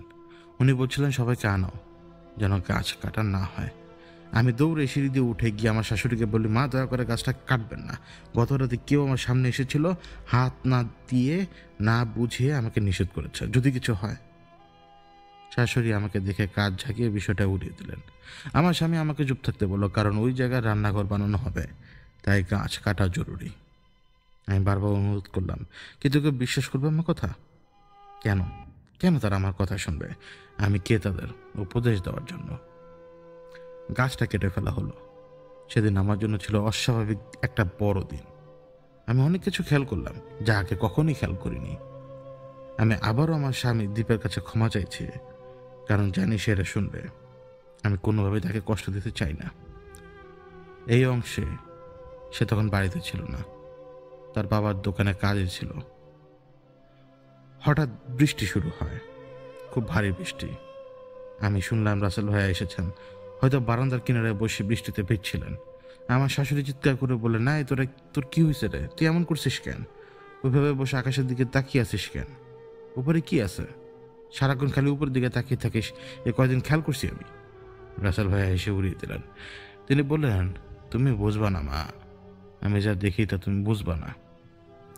তার হাসিটা ছিল ভীষণ এক হাসি। এরপর উনি সিঁড়ি দিয়ে উঠে গেলেন নিজের ঘরে। আমি শুনলাম শাশুড়ি রেগে গিয়ে একটা গালি দিলেন, জানোয়ার একটা। রাসেল ভাই উপরে গিয়ে লাউড স্পিকারে ওয়াজ নসিহত চালিয়ে দিলেন। কিছুক্ষণ পর হঠাৎ গান চালাচ্ছেন, আবার ওয়াজ নসিহত। সঠিকভাবে মনে নেই, কিন্তু কেন জানি ওনার মেজাজ প্রতি সেকেন্ডে সেকেন্ডে বদলে যাচ্ছিল।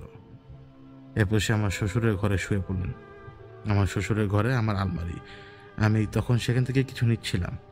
হঠাৎ আমার শ্বশুর আসার শব্দ পেলাম। আমার শ্বশুর খুব শান্ত স্বভাবের মানুষ, কিন্তু সেদিন তাকেও রাগান্বিত বিরক্ত মনে হলো। তিনি বললেন, কি হয়েছে তোর, সমস্যা কি বল, তুই কি দোকানে যাবি না? ভাইয়া আস্তে আস্তে ছাদের দিকে তাকিয়ে বলল, না, আর কোনোদিন যাব না, কোনোদিনই না। তার চোখ মুখ দেখে মনে হচ্ছিল তিনি যেন নেশাগ্রস্ত। আমার শ্বশুর আবারও জিজ্ঞেস করলেন, ওই তুই সারাক্ষণ উপর দিকে তাকিয়ে থাকিস কেন, সমস্যা কি বল, কিছু না কিছু তো হয়েছে বল। রাসেল ভাইয়া ঠান্ডা গলায় বলল, আব্বা জানতে চান আমি কি দেখি? আমি পরী দেখি, খুব সুন্দর এক পরী। এই কথার মধ্যে তার স্ত্রী পলি ভাবি দৌড়ে ঘরে এসে চিৎকার করে বললেন, হ্যাঁ পরী তো দেখবা, আমাকেও তো ভালো লাগে না, আর পরীর সাথেই থাকো যাও। ভাইয়া তখনও ছাদের দিকে তাকিয়ে একটা দীর্ঘ নিঃশ্বাস ফেললেন আর বললেন, হ্যাঁ ওর সাথেই তো আমাকে চলে যাওয়া লাগবে। এরপর আমি আমার ঘরে গিয়ে জোহরে 4 রাকাত সুন্নত নামাজ আদায় করে সালাম ফিরিয়ে দেখি রাসেল ভাইয়া আমার ঘরে এসে বসে আমার পাশের সোফায় বসেছেন। উনি খুব অস্থির আর চিন্তিত, মনে হচ্ছিল ওনার কিছু একটা ঠিক নেই। ওনাকে হঠাৎ দেখে আমি দ্বিধার মধ্যে পড়ে যাই, তাই শুধু একবার তাকিয়ে আবার নামাজে মনোযোগ দিলাম। কিন্তু নামাজের সময়ও আমি অনুভব করছিলাম বাতাসে যেন অস্বাভাবিক একটা চাপ। আমি অনুভব করছিলাম ভাইয়া ঘরের এই প্রান্ত থেকে ওই প্রান্তে হাঁটছিলেন, এরপর চলে গেলেন সামনের বারান্দায়। সেখানে গিয়ে মোবাইল ফোনে কথা বলেন কার সাথে যেন। আমি শুনতে পাই, আজকে শেষ দিন, আর কথা হবে না, এই সিম ফেলে দেব, আমাদের আর কোনোদিন কথা হবে না। নামাজ শেষ করে দেখি ভাইয়া এবার নিচতলার পেছনের বারান্দায় চলে গেলেন। মা, ও মা, আজকে কি খাওয়ান হইব?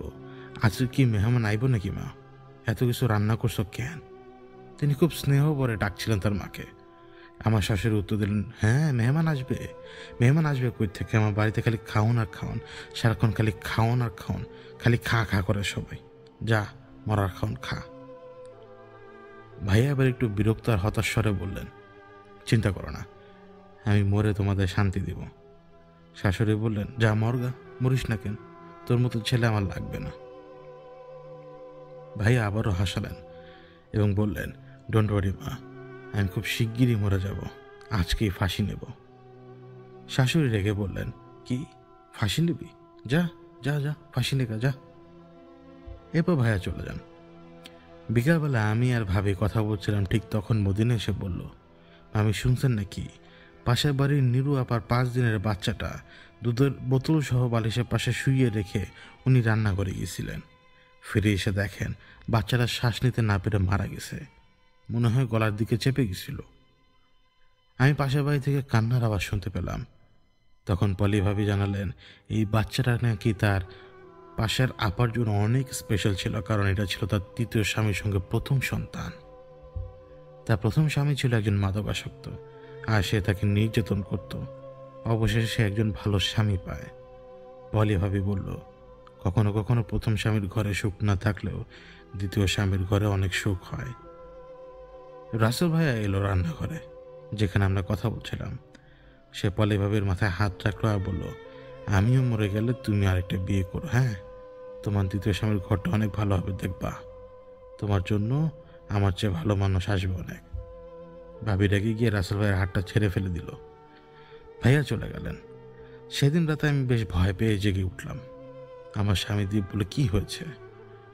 আমি বললাম, আমার খুব অশান্তি লাগছে দীপ, যেখানেই চোখ বন্ধ করি প্রত্যেকবার একটা চেহারা ভেসে ওঠে, একটা ভয়ঙ্কর চেহারা, হিংস্র হাসি, কিন্তু চেনা মুখ।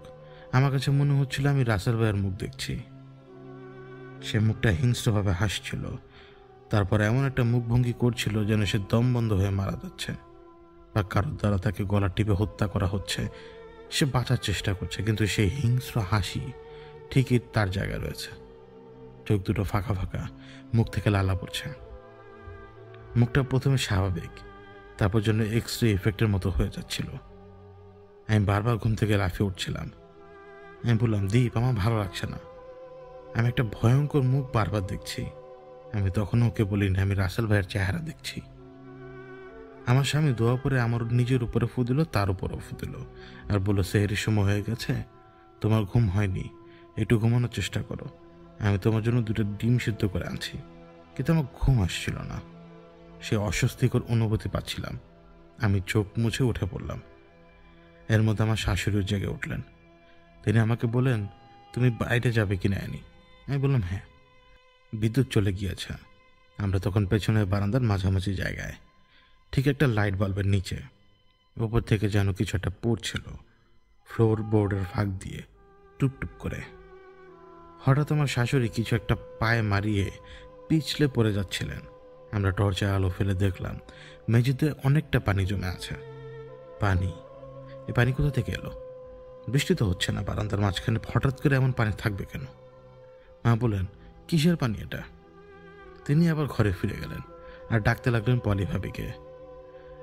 পলি, উঠো, সেরি খাবা না? ভাবি তাড়াতাড়ি নিচে নেমে এলেন। ফোনে ফ্ল্যাশলাইট জ্বালিয়ে পথ দেখছিলেন। নিচে নেমে আসতেই মা জিজ্ঞেস করলো, পলি তুমি কি উপরে বারান্দা থেকে পানি ফেলছো? পলি ভাবি হঠাৎ চমকে উঠে বললেন, পানি? কিসের পানি? আমি কোথা থেকে পানি ফেলবো? আমি তো মরার মতো ঘুম দিচ্ছিলাম। মা তার দিকে তাকিয়ে বলল, তাহলে রাসেল ফেলছে নাকি কিছু? উনি টর্চের আলোয় পানির দিকটা একটু নিচু হয়ে বসে আঙ্গুল দিয়ে গন্ধ শুকলেন। তার মুখে এক ধরনের বিভ্রান্তি ছিল। হঠাৎ ভাবির চোখে আতঙ্কের ছাপ পড়ল। তিনি বললেন, মা, ও তো ঘরে ছিল না, আমার পাশে তো ছিল না যখন আমি উঠি। মা বলেন, কি বলো, কোথায় যাবে রাসেল? তারপরে তিনি রাসেল ভাইকে ডাকতে লাগলেন। আমি দৌড়ে সামনে দরজায় গেলাম, দেখি সেটা পুরোপুরি বন্ধ। ফিরে এসে সবাইকে জানালাম, আর আমার স্বামী বলল, পেছনের গেটেও তো তালা লাগানো। ভাবি বলে, তারা আমি দেখি সে কোথায় গেল। আমি তখন ডাইনিং টেবিলের সামনে দাঁড়িয়েছিলাম। আমার শ্বশুর তখনও গভীর ঘুম। আমার মাথা হালকা লাগছিল, মনে হচ্ছিল কিছুটা হতে যাচ্ছে। ভাবি আবার দৌড়ে সিঁড়ি বেয়ে উপরে গেলেন, আর তারপর তিনি একটা চিৎকার দিলেন। ভাবি চিৎকার করে কাঁদছিলেন, শোকে পাথর হয়ে গেছেন। তার কণ্ঠস্বর, সেই মুহূর্ত, সবকিছু এত চেনা চেনা কেন জানি লাগছিল আমার। এই মুহূর্তে আমি কোথাও যেন আগে শুনেছি, বা দেজাবুর মতো মাথায় বাইক এলো ব্যাপারটা। আমার স্বামী বলল, তুমি নিচে থাকো বাবার পাশে। আর সে উপরে গেল মা এবং আমাদের বাড়ির কাজের ছেলে আরিফকে নিয়ে। তারা উপরে পৌঁছাতে আমি শুনলাম আমার স্বামী চিৎকার করে উঠল, ভাইয়া বলে। আমার শাশুড়ি চিৎকার করল, রাসেল বলে। আরিফ ছুটে নিচে এলো। উপরে কাঠের মেঝেতে শব্দ হচ্ছিল। আরিফ বলছিল, আরিফ মামা ফাঁস নিছে, আরিফ মামা ফাঁস নিছে, জলদি চাকুটা দেন, আরিফ মামা ফাঁস নিছে। এ কথাটা শুনে আমি থমকে গেলাম। না জানি কিভাবে ওকে চাকুটা দিয়ে দিলাম, জানি না। তারপরে শরীর যেন অবশ হয়ে এলো। টেবিলটা ধরে কোনো রকমে দাঁড়িয়ে রইলাম। মনে মনে বললাম, আল্লাহ, এটা কি হচ্ছে? আল্লাহ, এটা আপনি হতে দিয়েন না। সে গিয়ে আমার শ্বশুরকে নাড়িয়ে তুলল। আমি ঘুরে দাঁড়িয়ে বলতে গেলাম, না, এখনই এমন খবর দিও না। আমি হাত তুলে না বলতে চাইলাম, কিন্তু মনে হচ্ছিল সময় যেন স্থবির হয়ে গেছে, সবকিছু ধীরে ধীরে চলছে। আবার সেই অদ্ভুত তেজাপুর অনুভূতি, অসহ্য সেই অনুভব আমাকে আবার আঘাত করল। আরিফ বলল, নানা জলদি উঠেন, রাসেল মামা ফাঁস নিছে, রাসেল মামা ফাঁস নিছে। আমার শ্বশুর হঠাৎ আরিফের কথা শুনে দ্রুত উঠে বসলেন। আমি ছুটে গেলাম শ্বশুরকে সামলাতে এবং তার পাশের বিছানায় বসালাম তাকে জোর করে থামাতে চেষ্টা করছিলাম, অনুরোধ করছিলাম যেন তিনি না যান। এদিকে দীপ, আমার শাশুড়ি আর পলি ভাবি উপরে দাঁড়িয়ে ভয়ঙ্কর সেই দৃশ্যের দিকে তাকিয়ে আছে। পেছনের বারান্দার সামনে, যেখানে 2টো কাঠের দরজা পুরো খোলা ছিল, কিন্তু রাসেল ভাইয়ের স্যান্ডেলটা ছিল তার সবার ঘরের দরজার সামনে। ইচ্ছাকৃতভাবেই রেগেছিলেন নাকি, যাতে কেউ টের না পায় তিনি চুপি চুপি বারান্দায় বেরোচ্ছেন। কিন্তু তা কিভাবে সম্ভব? পেছনের দরজাগুলো খুব পুরনো, 25 বছরেরও বেশি, আর সেগুলো খোলার সময় প্রচণ্ড শব্দ হতো। বর্তমান অবস্থায় ফিরে আসি।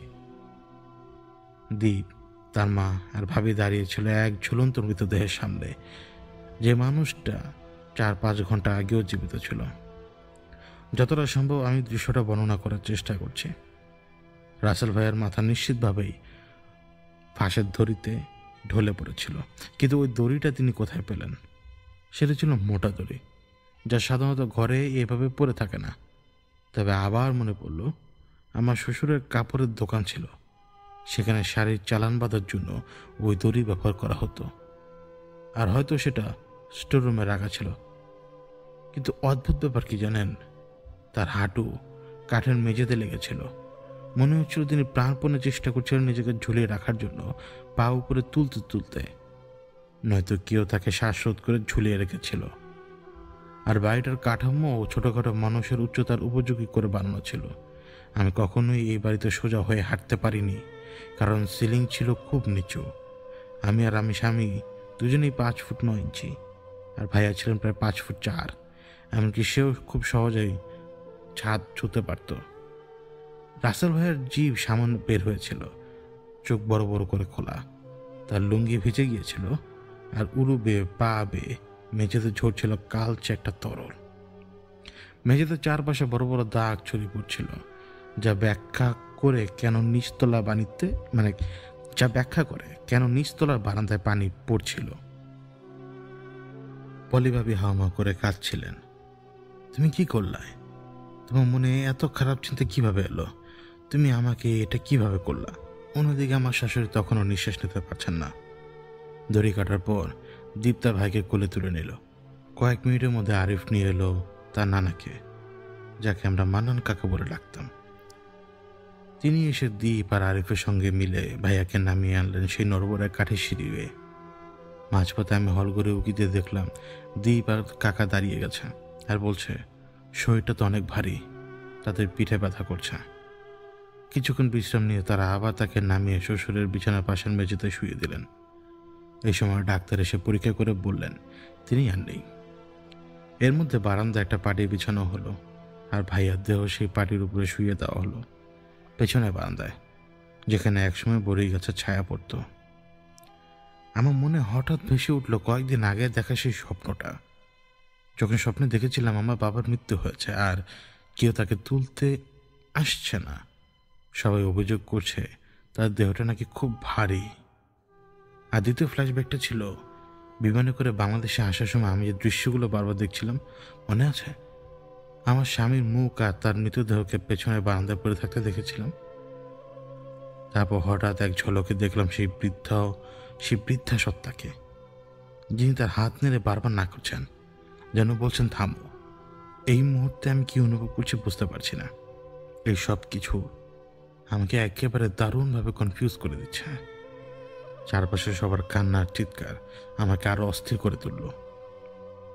শব্দগুলো কখনো জোরে, কখনো মিইয়ে যাচ্ছিল, কখনো মনে হচ্ছিল সময়টা যেন জমে আছে, নড়ছে না, যেন কেউ একটা নাটকের দৃশ্য থামিয়ে দিয়েছে পজ করে। এবার বাস্তবে ফেরা। কে যেন প্লে বাটনে চাপল আবার। কান্না চিৎকার আবারও ভেসে আসছে। আমি দৌড়াদৌড়ি করছি, সকলকে সান্ত্বনা দেওয়ার চেষ্টা করছি। ভোর হতেই খবরটা ছড়িয়ে পড়ল, ভাইয়ার আত্মহত্যার খবর। যারা শোক প্রকাশ করতে এসেছিল তারাও বরং কি হয়েছে, কেন হয়েছে, এসব জিজ্ঞাসা করতে শুরু করলো। খালা চাচারা, অন্তত যারা এসেছিল। অনেকে ভাবিকে দোষ দিল, অনেকে মাকেও। আবার কেউ কেউ শুরু করলো গুজব ছড়ানো ভাইয়ার মধ্যে নাকি নিয়ে। কেউ বললো হয়তো নেশার প্রভাবে ছিলেন, কেউ বললো ভূতের কবলে ছিলেন, কিন্তু আসলটা আল্লাহই জানেন। সবাই তাকে ভুল বুঝতো তার রূঢ় ব্যবহার এবং একগুঁয়েমের জন্য, কিন্তু আমি অনুভব করছিলাম তিনি হয়তো ভেতরে কোনো চাপা কষ্ট লুকিয়ে রেখেছেন। তার অস্থিরতা, বারবার সিলিংয়ের দিকে তাকানো, আকাশের দিকে তাকানো, আর বলতে থাকে যে তিনি নাকি সুন্দরী পরী দেখছেন। সবাই ভেবেছিল তিনি পাগল হয়ে যাচ্ছেন বা হয়তো মজা করছেন, কিন্তু আসল সত্য কি ছিল? ভাইয়ার দেহ সামনে বারান্দায় সরিয়ে রাখা হলো। আমি নীল রঙের জানালার গ্রিল দিয়ে ঝুলন্ত রাসেল ভাইয়ের নিঃশেষ দেহের দিকে তাকিয়ে থাকলাম কিছুক্ষণ। তিনি যেন ঘুমিয়ে আছেন, চোখ বন্ধ।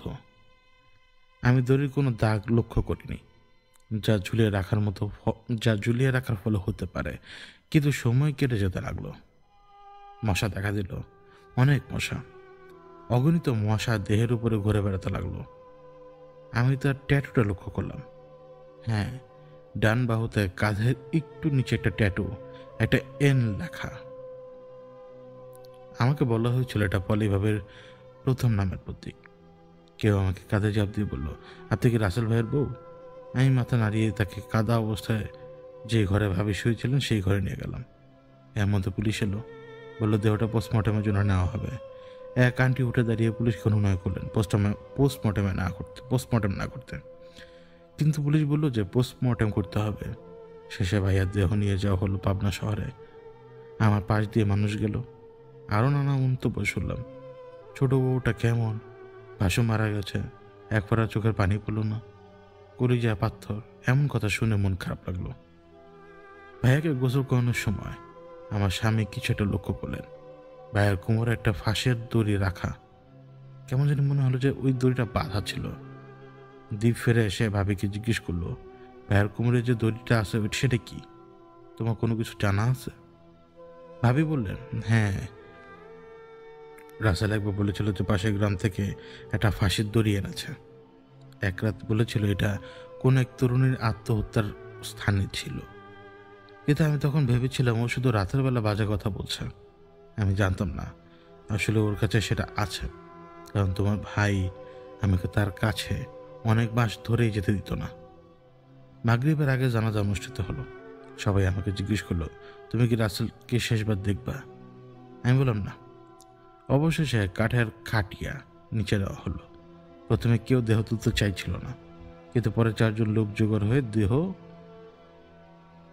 কবর দেওয়ার জন্য নিয়ে যাওয়া হলো। আমি দূর থেকে তাকিয়ে দেখলাম, নীরবে চোখের পানি পড়ছে আমার গালে। রাতের দিকে আমার শ্বশুর শাশুড়ির কক্ষে শুয়েছিলাম, যা একই সঙ্গে ডাইনিং রুমও ছিল। আমি আর আমার স্বামী ডাইনিং টেবিল আর শ্বশুর শাশুড়ি বিছানার মাঝখানে মেঝেতে শুয়েছিলাম। আমাদের মাথার ঠিক উপরে ছিল রাসেল ভাইয়ের ঘর।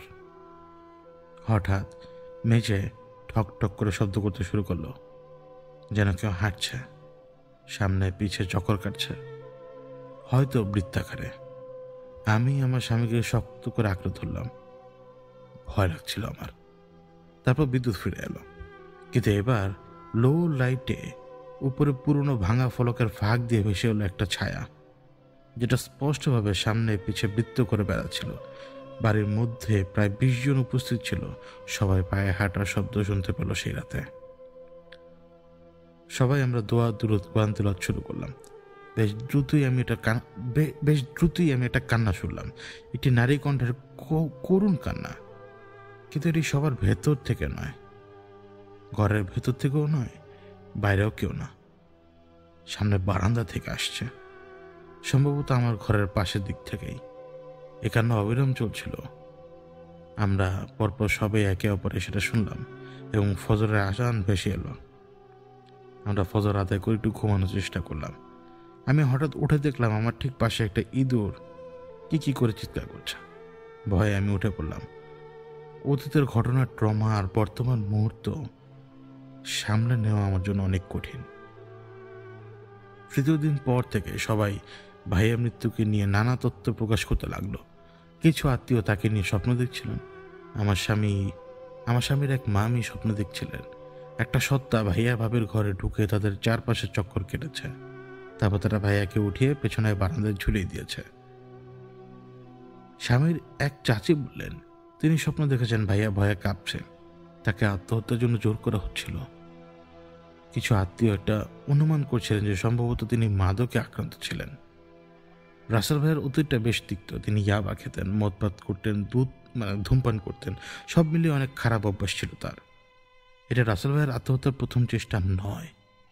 এইবার সফল হয়ে গেল, কিন্তু এর আগের বারও প্রচুরবার চেষ্টা করেছিলেন। ছোটবেলা থেকে তিনি খুব জেদি। তখন তার বয়স 18। সে একটা সেতু থেকে ঝাঁপ দিয়ে 2টো গোড়ালি পর্যন্ত ভেঙেছিল। জানেন কেন? মাত্র 700 টাকা চাই ছিল বলে। বাবা জিজ্ঞেস করলেন কেন দরকার। রেগে গিয়ে সে ঝাঁপ দিল এবং সে খারাপ বন্ধুদের সঙ্গ দিত। সেগুলোই তাদের প্রভাব পড়ে। মাদক, মেয়েদের সঙ্গে ঝামেলা, পানাহার সবই তার মধ্যে ঢুকে পড়ে। তখনই বলা হতো যে তার উপরে কোনো পরীর প্রভাব ছিল। রাতে কবরস্থানে ঘুরত। আমার শাশুড়ি তাকে তাদের তরিকায় কাউকে দেখিয়েছিলেন, শুধু ওঝা তাকে তাবিজ এবং কবজ দিয়েছিল। 2009 সালে সে বাড়ি থেকে পালিয়ে ভাবিকে বিয়ে করে। এবং স্ত্রীর জন্য প্রায় বাবা মা ও ভাই বোনদের সঙ্গে খারাপ আচরণ করত। তিনি তার নিজের মাকেও গালি দিয়েছেন এমনও শোনা গেছে। ভাইয়া ও ভাবির বিয়ে 4 বছর পর শ্বশুরবাড়ি ফিরে এলেন, কিন্তু তাদের ভেতর কিছু না কিছু নিয়ে ঝগড়া লেগেই থাকতো। 2016 সালের ফেব্রুয়ারিতে যখন বাংলাদেশে এলাম, তখনও তাদের মতো তালাক হয়ে যাবে এমন একটা অবস্থা, যা ভাবি আমাকে বলেছিল। ভাবি আমার স্বামী দীপকে জানিয়েছিল ভাইয়ের সাথে তার কয়েকটা অদ্ভুত ও ঘৃণিত কাজ করতেন। এবার আসি আত্মহত্যার ব্যাপারে। ভাইয়া কি কেবল নিজের গলায় নিজেই ফাঁস দিয়েছিল? তার কি কিছুই বলার ছিল না? ওই দিন ভাইয়া সারাদিন ঘরে ছিলেন। বাড়িটি টিনের, তাই সবাই একে অপরের ফোন কল শুনতে পেত খুব সহজেই। কিন্তু যখন ভাইয়া বলছিলেন যে সে পরী দেখছেন, আমি তখন একটা অস্তিত্বের অনুভূতি টের পেয়েছিলাম। কিন্তু যদি এটা আত্মহত্যা হয়, তাহলে ওই বুড়ি মহিলার দর্শন কিভাবে সম্ভব? হঠাৎ সকলের অনুমানের মধ্যে আমি জোরে বললাম, আমি আগের রাতে কাউকে দেখেছি। তিনি যে মানুষ না সেটা বুঝতে পেরেছি। তিনি আমাকে ইঙ্গিত দিয়ে বুঝিয়েছিলেন যাতে বড়ি গাছ কাটা না হয়। ছোট্ট একটা বৃদ্ধা মহিলা ছিল, আমি তাকে নীলাভ কিরণে দেখেছি।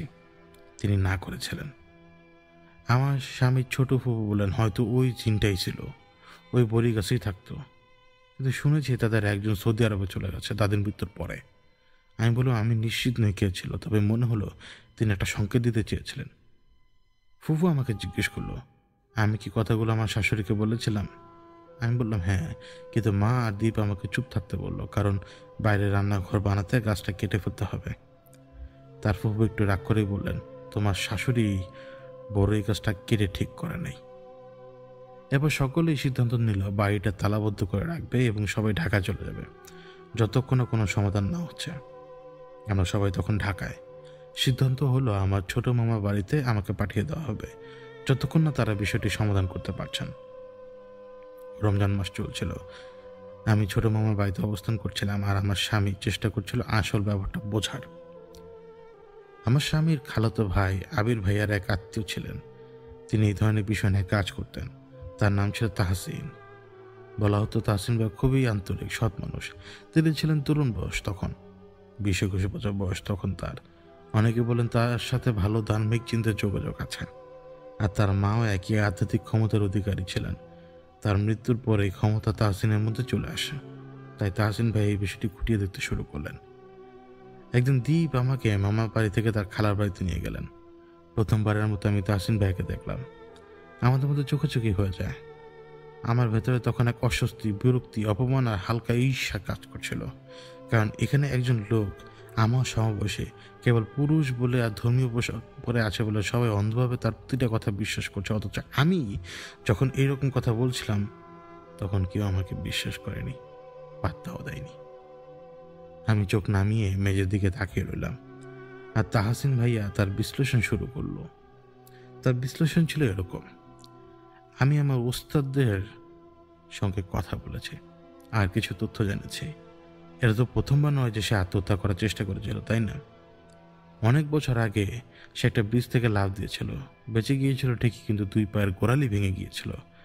তখন সে প্রভাবের অধীনে ছিল। হ্যাঁ, এক সত্তার প্রভাব। সে যখন গন্দারিয়া থাকতো তখন থেকে ওই সত্তা তার সঙ্গে ছিল। রাত গভীরে মাদকাসক্তদের সঙ্গে মিশত, মাঝে মাঝে কবরস্থানের সামনে বসত। রাত বা অদ্ভুত সময় সে বাইক চালাতো, তখন থেকেই তারা তাকে টার্গেট করে। কেবল একটি নয়, একের পর একাধিক সত্তা বারবার তার উপরে ভর করেছে। আমি যা বলতে যাচ্ছি তা হয়তো সংবেদনশীল শোনাবে এবং অবিশ্বাস্য মনে হতে পারে, কিন্তু আমার ওস্তাদ জিনরা আমাকে সেটা জানিয়েছে, তাই আমি বলি। অনেক আগে, যখন রাসেল ভাই 16 থেকে 18 বছরের মধ্যে ছিলেন, সে একবার গ্রামে গিয়েছিল। বর্তমানে আমার শ্বশুর বাড়ি, কিন্তু আগে দাদা শ্বশুরের বাড়ি, অর্থাৎ দাদা বাড়ি। সে একা গিয়েছিল। সেখানে গ্রামে এক মেয়ের সঙ্গে তার পরিচয় এবং শীঘ্রই তাদের মধ্যে ঘনিষ্ঠ সম্পর্ক তৈরি হয়। কিছুদিন পর সে মেয়েটাকে বিয়ের প্রতিশ্রুতি দেয়, কিন্তু পরে মেয়েটিকে ফেলে রেখে সে চলে আসে। মেয়েটি ব্যবহার হয়ে গিয়েছিল। মেয়েটা গর্ভবতী হয়ে পড়ে, কিন্তু কোথায় যাবে, কি করবে কিছু বুঝতে পারেনি। অপমান আর দুঃখের চাপে মেয়েটা গলায় দড়ি দেয়। সেই সময় থেকে তার কারিন রাসেল ভাইয়াকে তাড়া করতে থাকে। হয়তো সে পরীকে বারবার দেখত, সেটাই ছিল সেই মেয়েটার আত্মা। এই জন্যই বারবার সে মন্দিরে কেউ দেখত। তারা তাকে ভ্রম আর বিভ্রম দেখাতো, আর তার ভেতরে যে নেতিবাচক গুণাবলী ছিল তা তাকে নিয়ন্ত্রণ করাও আরও সহজ করে তুলেছিল তাদের জন্য। সেই মেয়েটি কারিন তাকে কখনো ছেড়ে যায়নি আর ছাড়বেও না, যতক্ষণ না পুরো পরিবারকে শেষ করে দেয়। সে থামবে না যতক্ষণ না বাড়িটি খালি করে দেয়। সে সহ আরও 2-3টে সত্তা মিলে তাকে গ্রাস করে ফেলেছিল। সেই নারী সত্তা সম্প্রতি তাকে প্রায়ই দেখা দিত, তাকে বারান্দা ডাকত। যখন সে তাকাতো তখন পুরনো স্টোরেজের হাউসের উপরে, যেটা খানকা শরীফ আর বাড়ির মাঝামাঝি ছিল, নগ্ন এক সুন্দরী নারীকে দেখতে পেত। আমি এর বিস্তারিত বলতে পারবো না, দুঃখিত। তাহসিন ভাইয়ের কথা শুনে আমার শাশুড়ি আর শ্বশুর কিছুটা আহত হয়ে বললেন, না না, আমার ছেলে এমন কিছু করতে পারে না, আর যদি করেও থাকে তাহলে আমরা পরিবার হিসেবে কিছু না কিছু তো জানতাম। আমি নিশ্চিত বাবা আমার ছেলে এমন কোনো কিছু করে নাই। তাহসিন ভাই হালকা এসে বললেন, আমি বুঝি আন্টি, কিন্তু বেশিরভাগ সময়ই আমরা আমাদের সন্তানের ভেতরে কি ঘটে তা তো জানি না। এটা এমন তথ্য যা কেউ জানতো না। আমি আমার উস্তাদ জিন্তার কাছ থেকে শুনেছি, রাসেল ভাই সম্পর্কে মিথ্যা কোনো গল্প বানানোর আমার কোনো উপকার নাই। আমার শ্বশুর বললেন, আচ্ছা বলো তাহলে আমরা কি করবো তাহসিন? যেহেতু তুমি বললে যে সে আমাদেরকে শেষ না করে শান্তি পাবে না, পুরুষ স্ত্রী সবাই, এটা থামাতে আমরা কি করতে পারি? তাহসিন ভাই বললেন, এটা কুরবানি দিতে হবে। সেই বাড়ির সাথে রক্তের সম্পর্ক আছে এমন কাউকে দিবে সে। আর সেই বাড়ির রক্তের একমাত্র পুরুষ ছিলেন আমার স্বামী, জানার বদলে জান দিতে হবে। তিনি বললেন, অর্থাৎ আমার স্বামীর ওই বাড়িতে ঢুকতে হবে এবং নিজের হাতেই রীতি সম্পন্ন করে আসতে হবে। রীতিটি ছিল নির্দিষ্ট সংখ্যক মুরগি কাটা, আমি সংখ্যা মনে করতে পারি না, এবং 4টি বড় পেরেক 4 কোণে পুঁতে দিতে হবে, সম্পত্তির 4 কোণে। তিনি আরও বললেন, কিছু লোক নিয়ে দ্বীপ যেতে পারে। যখন আমার শ্বশুর, আমার স্বামী এবং দ্বীপের চাচাতো ভাই আবির ভাইয়া সবার যাওয়ার কথা ছিল, তারা সাদা নতুন পাঞ্জাবি পরে যাবে। ঠিক হলো। আর ঢাকা ছাড়ার আগেই অবশ্য গোসল করে যাত্রা শুরু করতে হবে। আমি বাধা দিলাম, কিন্তু ভাইয়া আমি যে মহিলা সত্তা দেখেছিলাম বড়ি গাছ কাটার আগে, উনি কে? আর সেই মামার কথাও জিজ্ঞেস করলাম, ওনার ব্যাপারটা কি? তিনি বললেন, ওটা ছিল একটা পুরনো বড়ি গাছ। সম্ভবত ওই গাছের কোনো বাসিন্দা সত্তা আপনার মাধ্যমে বার্তা দিয়ে গাছ না কাটার অনুরোধ করেছিল। আমি জিজ্ঞেস করলাম, আর মামা? সে হালকা ভালো মানুষ, কখনো কখনো উপরে ঘরে তাহাজ্জুদ পড়ে, ওর ব্যাপারে? তিনি অর্ধ হাসি হেসে বললেন, মামা, আমার ওস্তাদরা আপনার বর্ণনার মতো কোনো মামা শনাক্ত করে নাই। হয়তো সেটা আপনার ভ্রম ছিল, আবার হতেও পারে ওই জায়গা জুড়ে থাকা অনেক সত্তার মধ্যে একজনের প্রকাশ। তিনি পুনরায় রীতি নির্দেশনা দিচ্ছিলেন আর বললেন, আমি আপনাদের বাড়ি যেতে পারবো না, কারণ ওই বাড়ির পরিবারের সদস্য নই। দীপ আপনাকে এই রীতি নিজে সম্পন্ন করতে হবে এবং ফোন থেকে আপনাকে গাইড করবো আমি। তাহসিন বললেন এই কথা। দীপকে রীতির নির্দিষ্ট দোয়া এবং বিধানগুলো দেওয়া হলো। সম্ভবত দিনটি বৃহস্পতিবার বা শুক্রবার ছিল। দীপ গোসল করে তার কাজ শুরু করলো। তারা সম্ভবত বিকেল 3-4টার দিকে আমার শ্বশুর বাড়িতে পৌঁছলো এবং সব নিয়ম নীতি মেনে রীতি শুরু করলো। তাহসিন ভাইয়া ফোনে নির্দেশ দিতে লাগলো, বাড়ির ভেতরে থাকা সব মানুষের পশুর ছবি জ্বালিয়ে ফেলতে হবে। তারা একটি জায়গায় আগুন জ্বালিয়ে টিনের দেয়ালে ঝুলে থাকা সকল পারিবারিক ফটোতে আগুন জ্বালিয়ে দিল। টেলিফোনের উপাস থেকে তাহসিন বললেন, ভাই, তুমি মূল আকর্ষণীয় জিনিসটা মিস করছো। বাড়িতে আরও একটা ছবি আছে, শেষ ছবি। সেটা একটি তরুণের। বড় বড় চোখে কাজল থাকার কারণে চোখটা বড় বড় দেখাচ্ছে। আর ওই সত্তাগুলো সেই চোখকে তাদের প্রিয় বাসস্থান বানিয়ে রেখেছে। তারা তোমার দৈনন্দিন কাজকর্ম এখানেই বসে নজর করে দেখে। এটা ছিল তাদের পোর্টাল। এখন সেই ছবিটা নামিয়ে ফেলো। ভাই, আপনি জানেন তাহসিন ভাই সেই ছবির কথা বলছিলেন, সেটা অন্য কারণ নয়, আমার প্রতিচ্ছবি। আমার সেই ছবি, চোখে পানি দিয়ে হাসির একটি মুহূর্ত। আমার স্বামী আমার ওই ছবি বিছানার পাশে টেবিলে রাখতেন। আমি সবসময় ছবিটা ছুঁয়ে দেখতাম, কিন্তু মাঝে মাঝে অনুভব করতাম যেন আমি নিজেকে নয়, কোনো অপরিচিত কাউকে দেখছি। কখনো কখনো আমার হাসি আর ঝাপসা চোখের ঝিলিকটা একটু অদ্ভুত, কিছুটা অপ্রীতিকর মনে হতো। যাই হোক, এটা আমি গোপনে রেখেছি। আমার স্বামীর হাত কাঁপছে। সে সেই ছবিটা ধরল, সূরা নাস ও ফালাক উচ্চারণ করে পড়তে পড়তে ছবিটা আগুনে ফেলে দিল, জ্বালিয়ে দিল ছবিটা। এরপর তারা রীতিনীতি শেষ করলো। যখন রীতি পালন করছিল তখন ঘরের জানালা দরজা নিচ থেকে খোলা বন্ধ হওয়া শুরু হলো। বাতাস প্রবলভাবে ঘরে ঢুকছিল। এটা রমজান মাসে ঘটছিল। লাইটগুলো বারবার জ্বলে নিভে যাচ্ছিল। পুরো রীতির সমাপ্তির ঠিক পরে একটা ভয়ানক চিৎকার আসতে লাগলো, যেন 10 জন মানুষ একসঙ্গে ওরা ওরা করে চিৎকার করতে লাগলো। তারপর সব থমকে গেল। আমরা তারপরে বাড়ি ফিরে গেলাম। রীতি এখনো শেষ হয়নি। রাসেল ভাইয়ের মৃত্যুর 40 দিন পর্যন্ত আমাদেরকে কিছু রীতিনীতি প্রতিদিন পালন করতে হতো।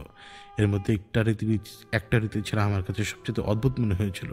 সেটা ছিল খালি ঘরটিতে যেতে হবে, সেখানে একটা আলাদা ধরনের আজান দিতে হবে, সামান্য আলাদা, যা আমরা রোজকার আজানের মতো বলি না। তারপর নির্দিষ্ট সংখ্যক দিনে সূরা ফাতিহা, দুরূদ ইব্রাহিম, আয়াতুল কুরসি, সূরা ইখলাস, নাস ও ফালাক পাঠ করতে হতো আসর নামাজের আগে। এবং তারপর আমরা ওই ঘরে একসঙ্গে সালাতুল আসর আদায় করতাম।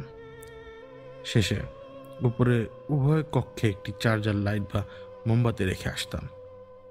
আমরা 40 দিন ধরে এই রীতি চালিয়ে গিয়েছিলাম। আলহামদুলিল্লাহ, বাড়িটা এখন হালকা মনে হচ্ছিল। শ্বশুর শাশুড়ি নামাজ শুরু করলেন। আমার স্বামীও মাঝে মাঝে নামাজ আদায় করলেন। আলহামদুলিল্লাহ। আমার যুক্তরাষ্ট্রে ফিরে যাওয়ার সময় হলো। আমি সবাইকে বিদায় জানালাম। আমার শ্বশুরের সাথে আমার বন্ডিংটা খুব ভালো ছিল। সেই সাথে ছিল মিষ্টি কিছু স্মৃতি। বাবা চোখে পানি দিয়ে আমাকে দেখে বড় বেশি কষ্ট পাচ্ছিলেন। আমি খুব আবেগপ্রবণ হয়ে পড়েছিলাম, কারণ সত্যি বলছি আমার নিজের বাবার সঙ্গে এরকম নৈকট্য আগে কখনো পাইনি। আমিও কাঁদলাম। তিনি মাথায় হাত রেখে বললেন, না জানি আবার কোন দিন দেখা হবে কিনা। আমি বললাম, কেন দেখা হবে না, ইনশাল্লাহ আবার দেখা হবে। আমরা সামনের বারান্দায় দাঁড়িয়েছিলাম। বেরোনোর পথ, বাবার পেছনে যেখানে ভাইয়ার দীর্ঘ দেহ পাটির উপরে রাখা ছিল, ঠিক সেখানে আমি একটা ছায়া মতো দেখলাম। সাদা কালো কাবলি পাজামা পরা, চাপা দাড়ি, সুরমা চোখে সেই মানুষটি, মামা হিসেবে পরিচিত সেই সত্তা। সে সেখানে দাঁড়িয়ে আমাকে অদ্ভুত একটা দৃষ্টিতে দেখছিল এবং একটা হাসি মুখে সে আমার হাত উঁচু করে ধীরে ধীরে আঙ্গুল নাড়িয়ে বিদায় জানালো। এবার আসি আমি কিছু রিসেন্ট ঘটনা নিয়ে। গত বৃহস্পতিবার যখন ইউটিউবে মায়ার এপিসোড আপলোড হয়, সাধারণত সেটা রাত 1:30-এর দিকে বা পরে হয়। তখন যুক্তরাষ্ট্রের দিনের ব্যস্ত সময় থাকে, তাই আমি সাধারণত সেটা পরে বা রাতে শুনি। সেদিন বিকালে আসর ও মাগরিবের মাঝামাঝি সময়ে আমি আমার ঘরে পড়াশোনা করছিলাম ল্যাপটপে। আমি আমার পেটের উপরে শুয়েছিলাম, পিঠ উপর দিকে। পিঠে একটু ব্যথা ছিল, তাই মাঝে মাঝে এভাবে শুয়ে থাকি আমি।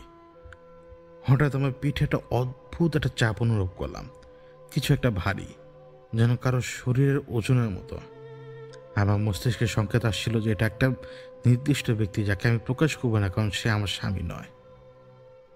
আর ঘরে তখন আমি ছাড়া কেউ ছিল না। আমার সাইড ভিশন দিয়ে আমি দেখলাম কারোর উপস্থিতি, চশমা পরা, ছাটা দাড়িওয়ালা। কিন্তু ভয়ের আসল অংশ এটা নয়। সবচেয়ে ভয়ঙ্কর ব্যাপার হলো যে জিনিসটা, ব্যক্তিটা বা যাই হোক, সে আমার কানের পেছনে নিঃশ্বাস ফেলল এবং আমি একটা জীবের স্পষ্ট অনুভূতি পেলাম। কিন্তু আমার মস্তিষ্ক তখনই আমাকে বলছিল যে এটা আমার স্বামী নয়। আর কেউ এমন অনুভূতি পেলে সেটি যে কারোর মধ্যেই একটা উত্তেজনা তৈরি করবে, সেটা স্বাভাবিক। আমি যখনই সেই অনুভূতি পাচ্ছিলাম তখনই আমার মাথায় ভয়ঙ্কর সব ছবি ভেসে উঠছিল। আমি সঙ্গে সঙ্গে চোখ বন্ধ করে ফেললাম, আর তখনই সেটা মিলে গেল। কিন্তু যা আমাকে সবচেয়ে বেশি অবাক করলো তা হলো, রাতে মা কোকো এপিসোডটি শোনার সময় আমি হতবাক হয়ে গেলাম, কারণ আমি যা আগে অনুভব করেছিলাম সেটার সঙ্গে ঘটনাটা বেশ মিলে গিয়েছিল। যদি আমি আগে এপিসোডটা শুনতাম, এরপরে এমন অভিজ্ঞতা পেতাম, তাহলে ধরে নিতে পারতাম এটা হ্যালুসিনেশন বা কল্পনা। কিন্তু আমার সঙ্গে তা এই প্রথম ঘটল এপিসোড পাবলিশ হওয়ার আগে। এটা কি ছিল? আমি একদিন অনলাইনে জুম ক্লাস করছিলাম। ক্লাস চলার সময় আমি শরীরটা একটু টানলাম, স্ট্রেচ করলাম আর কি। হঠাৎ দেখি আমার ডান হাতে ঝিনঝিন করতে শুরু করলো। আমার চোখে মনে হলো কারো হাত, এবং সে হাত থেকে সাদা বা লাল একটা আভা বেরোচ্ছে। আমি আঙুল নাড়াচ্ছিলাম, আর মনে হচ্ছিল যেন স্ট্যাটিক এনার্জি বা হালকা ইলেকট্রিক শক লাগছে। আমি সুযোগটা নিয়ে জিকির করলাম, আর তখন মনে হলো যেন বিকিরণ বা বিদ্যুতের মতো অনুভূতি হচ্ছে।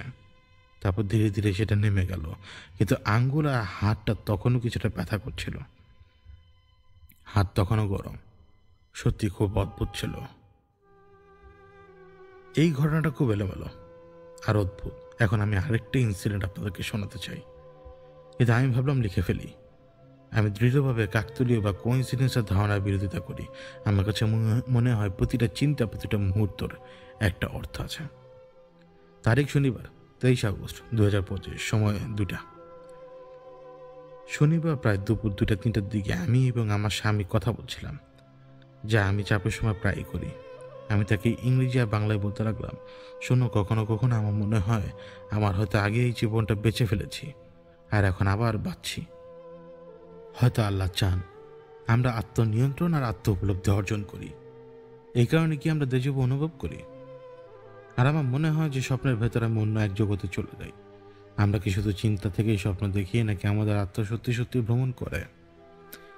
আমি মনে করতে পারি না শেষ কবে আমি ঘুমে কালো পর্দা দেখেছি। এমনকি 5 মিনিটের ঘুমেও আমি লম্বা স্বপ্ন দেখি।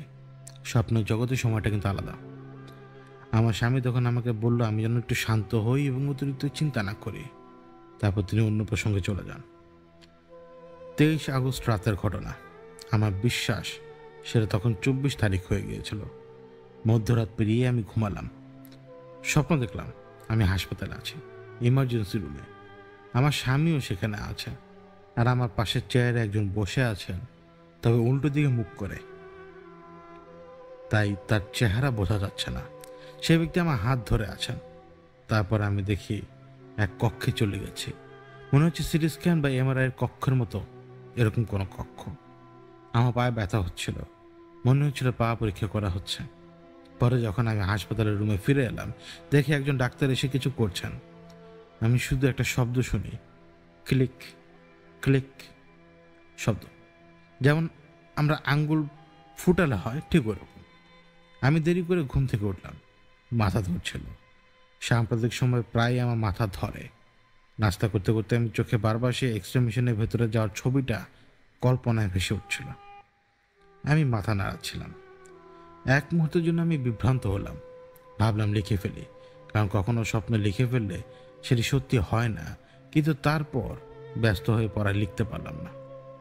রবিবার 24 আগস্ট দুপুর প্রায় 12টার সময় হঠাৎ আমি হরলিক্স খাওয়ার সিদ্ধান্ত নিলাম। এটা অদ্ভুত, কারণ আমি তো কোনোদিন হরলিক্স খাই না। সব দিনের মধ্যে এই দিনই কেন জানি খেলাম। হরলিক্স খেতে খেতে মিডনাইট হরর পডকাস্ট শোনার অপেক্ষা ছিলাম। অন্য কাজেও ব্যস্ত ছিলাম, কিন্তু পডকাস্ট শোনার জন্য আগ্রহ ছিল। তারপর যা ঘটলো, আমি বাবার সঙ্গে কাপড় ধোয়ার জন্য বের হওয়ার প্রস্তুতি নিচ্ছিলাম। আমি সাধারণত বাবার সঙ্গে যাই, কারণ ওনার পিঠে ব্যথা আছে, তাই আমি ভারী ব্যাগ তুলতে সাহায্য করি। আমি কয়েকটা ব্যাগ গাড়ির ট্রাঙ্কে রাখলাম।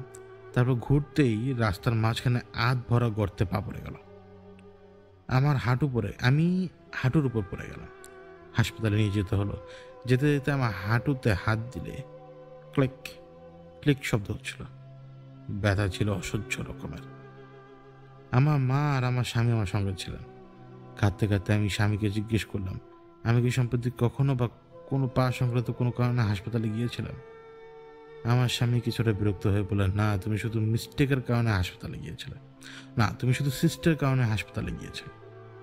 আর তুমি কেন এইসব অদ্ভুত প্রশ্ন করছো? তুমি তো জানো পানি তো তুমি কখনো হাসপাতালে যাওনি। আমার তখনও মাথা ঘুরছিল আর হাতে ব্যথা ছিল, বিশেষ করে হাঁটুতে। আমি মাকে জিজ্ঞেস করলাম, সত্যি আম্মু? কিন্তু আমার তো মনে হচ্ছে আমি হয়তো গিয়েছিলাম। মা মাথা নাড়লেন, কিছু বলতে যাচ্ছিলেন, কিন্তু স্বামী আমাকে থামিয়ে দিয়ে বলল, না এনে আমাকে রাগিও না, তুমি জানো এটা হয়নি। আমি বললাম, না, আমি জানি না, আমি শুধু জিজ্ঞেস করছি, কারণ সম্প্রতি আমার জন্য স্বপ্ন আর বাস্তবের মধ্যে কোনো পার্থক্যই নেই। আমি জানি না, আমি সত্যিই জানি না।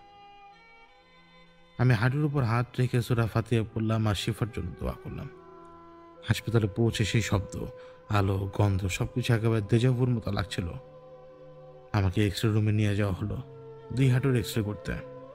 হায় আল্লাহ, এই এক্সরে রুমটাই তো আমি স্বপ্নে দেখেছিলাম। আমি হতবাক হয়ে গেলাম। আমার পাশে মা বসে আছেন চেয়ারে, আমার হাত ধরে। সেই ঠান্ডা স্পর্শ, একেবারে স্বপ্নের মতো। আমি মা স্বামীকে বললাম, আমি তো এইখানে গতকাল স্বপ্নে দেখেছি এই জায়গাটাকে, এটাই হবার ছিল। খুব অদ্ভুত ঘটনা। পরের ঘটনা বলি। আমার বেশ কিছুদিন ধরে একটা রোগ হচ্ছে, যার কারণে আমার পিরিয়ডের সমস্যা হচ্ছে। তারপর আমার আবার তাবিজটা যেখানে রাখার কথা ছিল সেখানে জ্বলে যাচ্ছিল, লাল হয়ে গিয়েছিল। আম্মু আর দুলা ভাই বললেন যেটা খুলে রাখো, হয়তো ঘষা লেগেছে বা অ্যালার্জি লেগেছে। আমি আপনাদেরকে বলতে চাই যে তার একটা ঘটনা আমরা শেয়ার করার সময় কিন্তু তাকে তাবিজ দেওয়া হয়েছিল রাখার জন্য। সেই তাবিজের কথা কিন্তু তিনি এখন বলছেন, যেটা এই ঘটনায় তিনি একবারও বলেননি। পূর্বে তার প্রচলিত ঘটনায় সেই তাবিজের কথা উল্লেখ আছে। আমি আবারও বলছি, তিনি বলছেন বা লিখছেন। আমি বললাম অ্যালার্জি, এতদিন ধরে পড়ে আছি, অ্যালার্জি হঠাৎ করে হবে কেন? আমি একদম সহ্য করতে পারছি না, তাই তাবিজ করে রেখে আমি উপরে ঘরে গেলাম। আমার তো সেই বাজে অভ্যাস আছেই, মধ্যরাতে গোছগাছ করা। আমি যখন গোছগাছ করছিলাম ঠিক তখন ওরা এলো। ওরা, সেই ভাইবসটা আমি অনুভব করলাম। হঠাৎ মনে হলো কিছু একটা আমার পিঠে জোরে আঘাত করলো, আর হঠাৎ চুলকানি আর জ্বালা পড়া শুরু হলো। আমি আমার পিঠের উপরে বাঁ দিকটা হাত দিলাম আমার জামার ভেতর থেকে, আর অনুভব করলাম নতুন কোনো কিছুর একটা আঁচড় কাটার দাগ। জায়গাটাও যেন মনে হচ্ছে ফুলে গেছে আঁচড় কাটার কারণে। আমি আয়নায় ক্যামেরা ধরে ছবি তুলে দেখলাম আমার পিঠে এতগুলো আঁচড়ের দাগ আর ফোলা জায়গা। আমার গা ধলা আলো হয়ে গেছে আর জ্বলছিল। তখন আমি বিরক্ত হয়ে ভাবলাম, জীবনে কি কোনোদিন আর শান্তি পাবো না? তারপর সেটাও আমি উপেক্ষা করলাম, দোয়া পড়লাম, নিচে গেলাম পানি আনতে গিয়ে হঠাৎ বেবিদের টয় পিয়ানোটা বেজে উঠল। তারপর পুতুলটা হাসতে লাগলো। অদ্ভুত, ওটা তো একটু ভয় লাগলো। আমি দ্রুত উপরে গেলাম, কারণ বেবির একা ছিল। আমি উপরে গিয়ে শুয়ে পড়লাম। ইউসুফ, আমার 4 বছরের ছেলে, হঠাৎ ঘুমের মধ্যে উঠে বসলো আর আমার গলা টিপে ধরছিল।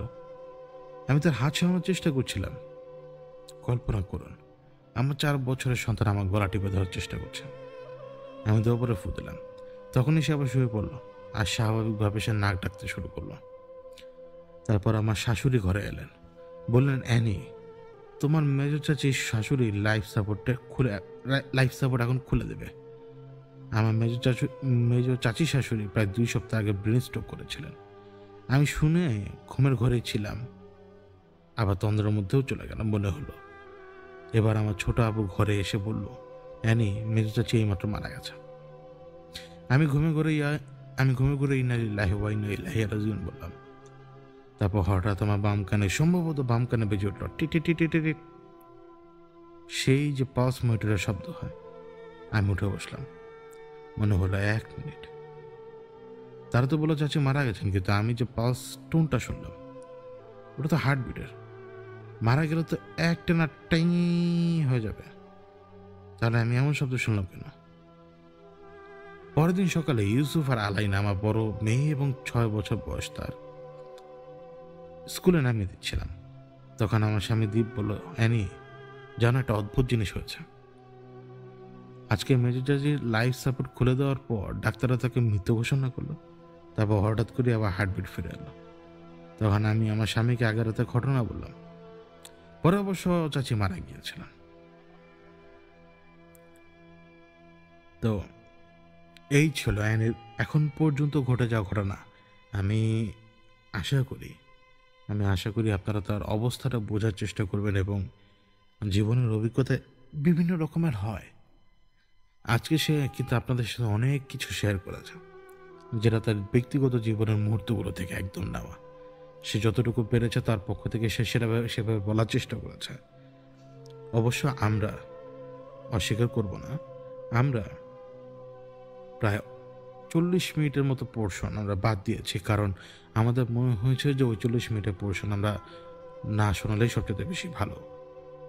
তবু আমি আশা করব আপনারা এইখান থেকে বুঝতে পারবেন। এবং আমি আবারও বলি, অবশ্য শুরুতে আমি আপনাদেরকে বলেছি, এখন আবার বলি যে এই ঘটনা এডিট করার সময় কিন্তু প্রায় 40 মিনিটের মতো অংশ আমরা বাদ দিয়েছি, যার কারণে মনে হতে পারে যে হঠাৎ করে কেন জানি বিশৃঙ্খল মনে হতে পারে কথাগুলো, অথবা মনে হতে পারে যে কথাটা আগের কথার সাথে এই কথাটা মিলছে না, কারণ আমরা এডিট করার সময় সেটা বাদ দিয়েছি।